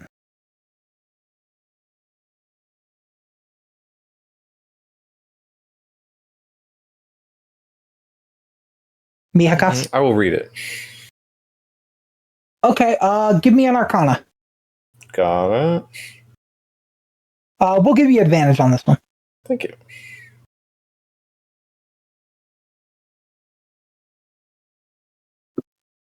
That's not bad. What happens? Yeah, that's pretty good. As you read it, you notice that it is a spell called Chromatic Orb. Okay. As you read what Chromatic Orb does, you see that it says it hurls a ball of energy towards a target. You choose either acid, fire, cold, lightning, poison, or thunder for the type of orb it creates, and you make a spell attack against the target. On hit, the target takes 3d8 of the chosen type. Ooh. If you roll the same number on 2 or more d8s, the orb leaps to another target of your choice within 30 feet of the target. Mm-hmm. Make an attack roll against that target, and make new damage roll. The orb cannot leap again unless you cast it with a 2 or higher spell slot. Also, if you cast it with a 2 or higher spell slot, it increases the damage by 1d8 per spell slot above 1, and the orb can leap a maximum number of times equal to the spell slot expended. A creature can be targeted only once by the spell. What's the spell So- called again? Chromatic Orb. I am already adding it to your character sheet. I will call it the Blicky. I am adding it to your character sheet because, as we discussed earlier, you are capable of absorbing spells that are magical in magical items to learn them. So I'm assuming you are doing that. I will eat this spell. And you have gained Chromatic Orb. Thank you. Oh, thank Poxii. Do I need to do it in my character sheet? I already did it for you. Okay, thank you. I was doing it while I was explaining it. I am updating your character sheet now. You currently do not have it in your actual active learn spells. It's just in your spell book. Mhm. Basically, the way it acts is that you take the information on the scroll and you copy it into your spell book, and then from your spell book, you can learn it by making it your primary, and then you can use it. The same way you do with any other spells. Whenever you sleep, you can switch between which spells. Cool. Where do y'all want to go? We'll say that probably took another 30 minutes. Right now, I kind of want to go to bed. Guys want to call it? Yeah, I think we've hit a good point. We've got There's a a lot. destination for next time. Wait. Do I get my chair? The chair, So the he chair, said come tomorrow. Not the next day. Oh, tomorrow. Fine. the I chair. think it is. And I That will was point on out it's click about way. 10 o'clock now. So you guys actually have roughly 9 more hours worth of exploring the village freely and meeting NPCs next time. Hell yeah. Very good. So you guys can, Not getting ourselves killed either. Hopefully. however long you want to take care. Some NPCs may not like you. Some NPCs might like you. Some NPCs might not want you in their house, and if you show up in their house, they might try to attack you. It happens. It was a fair shot. All right. It was. I rolled a 23 deception. And she realized when I tried to coo like a pigeon. True Sight's a bitch, ain't it? Lord, have True sight. Does that mean that she could just see like Poxii in his Everything. normal form whole time. already? The Like, whole dude, time. The whole time, yes. Yes, The that is whole correct. so funny. And yet she was scared of me? She didn't want someone eating her birds. No, I know. She It's kind of yeah. She just keeps I birds. tried to become the bird. To be fair, we didn't know there were birds until she mentioned them. True, which is why she said no. Well, we will close there then, and we will continue next week. All right. Hoorah. Yay. That was an entire RP session. I loved it. Yeah, you That probably was got fun. like 2 more in you too. To be I fair, lost my giant deer. Oh dear. your giant deer did pop. Oh dear. No. And the badger. Oh. What did we name him? I can't remember what we named him. They're all pops. Yeah. I don't know. All his summons are pops. Haram badger. Haram That's what you badger. named it, yeah. That is exactly what you named it. Yeah, good session, Like- everyone. That was fun. Yeah. That was a really great. Thank you, sir. Thank You you. guys Yeah. found you guys immediately found the gay star-crossed lovers too. Makes me Mhm. happy. Of course. I was just trying I to mean, run This errands and campaign be fair. is all exclusive. Thank you.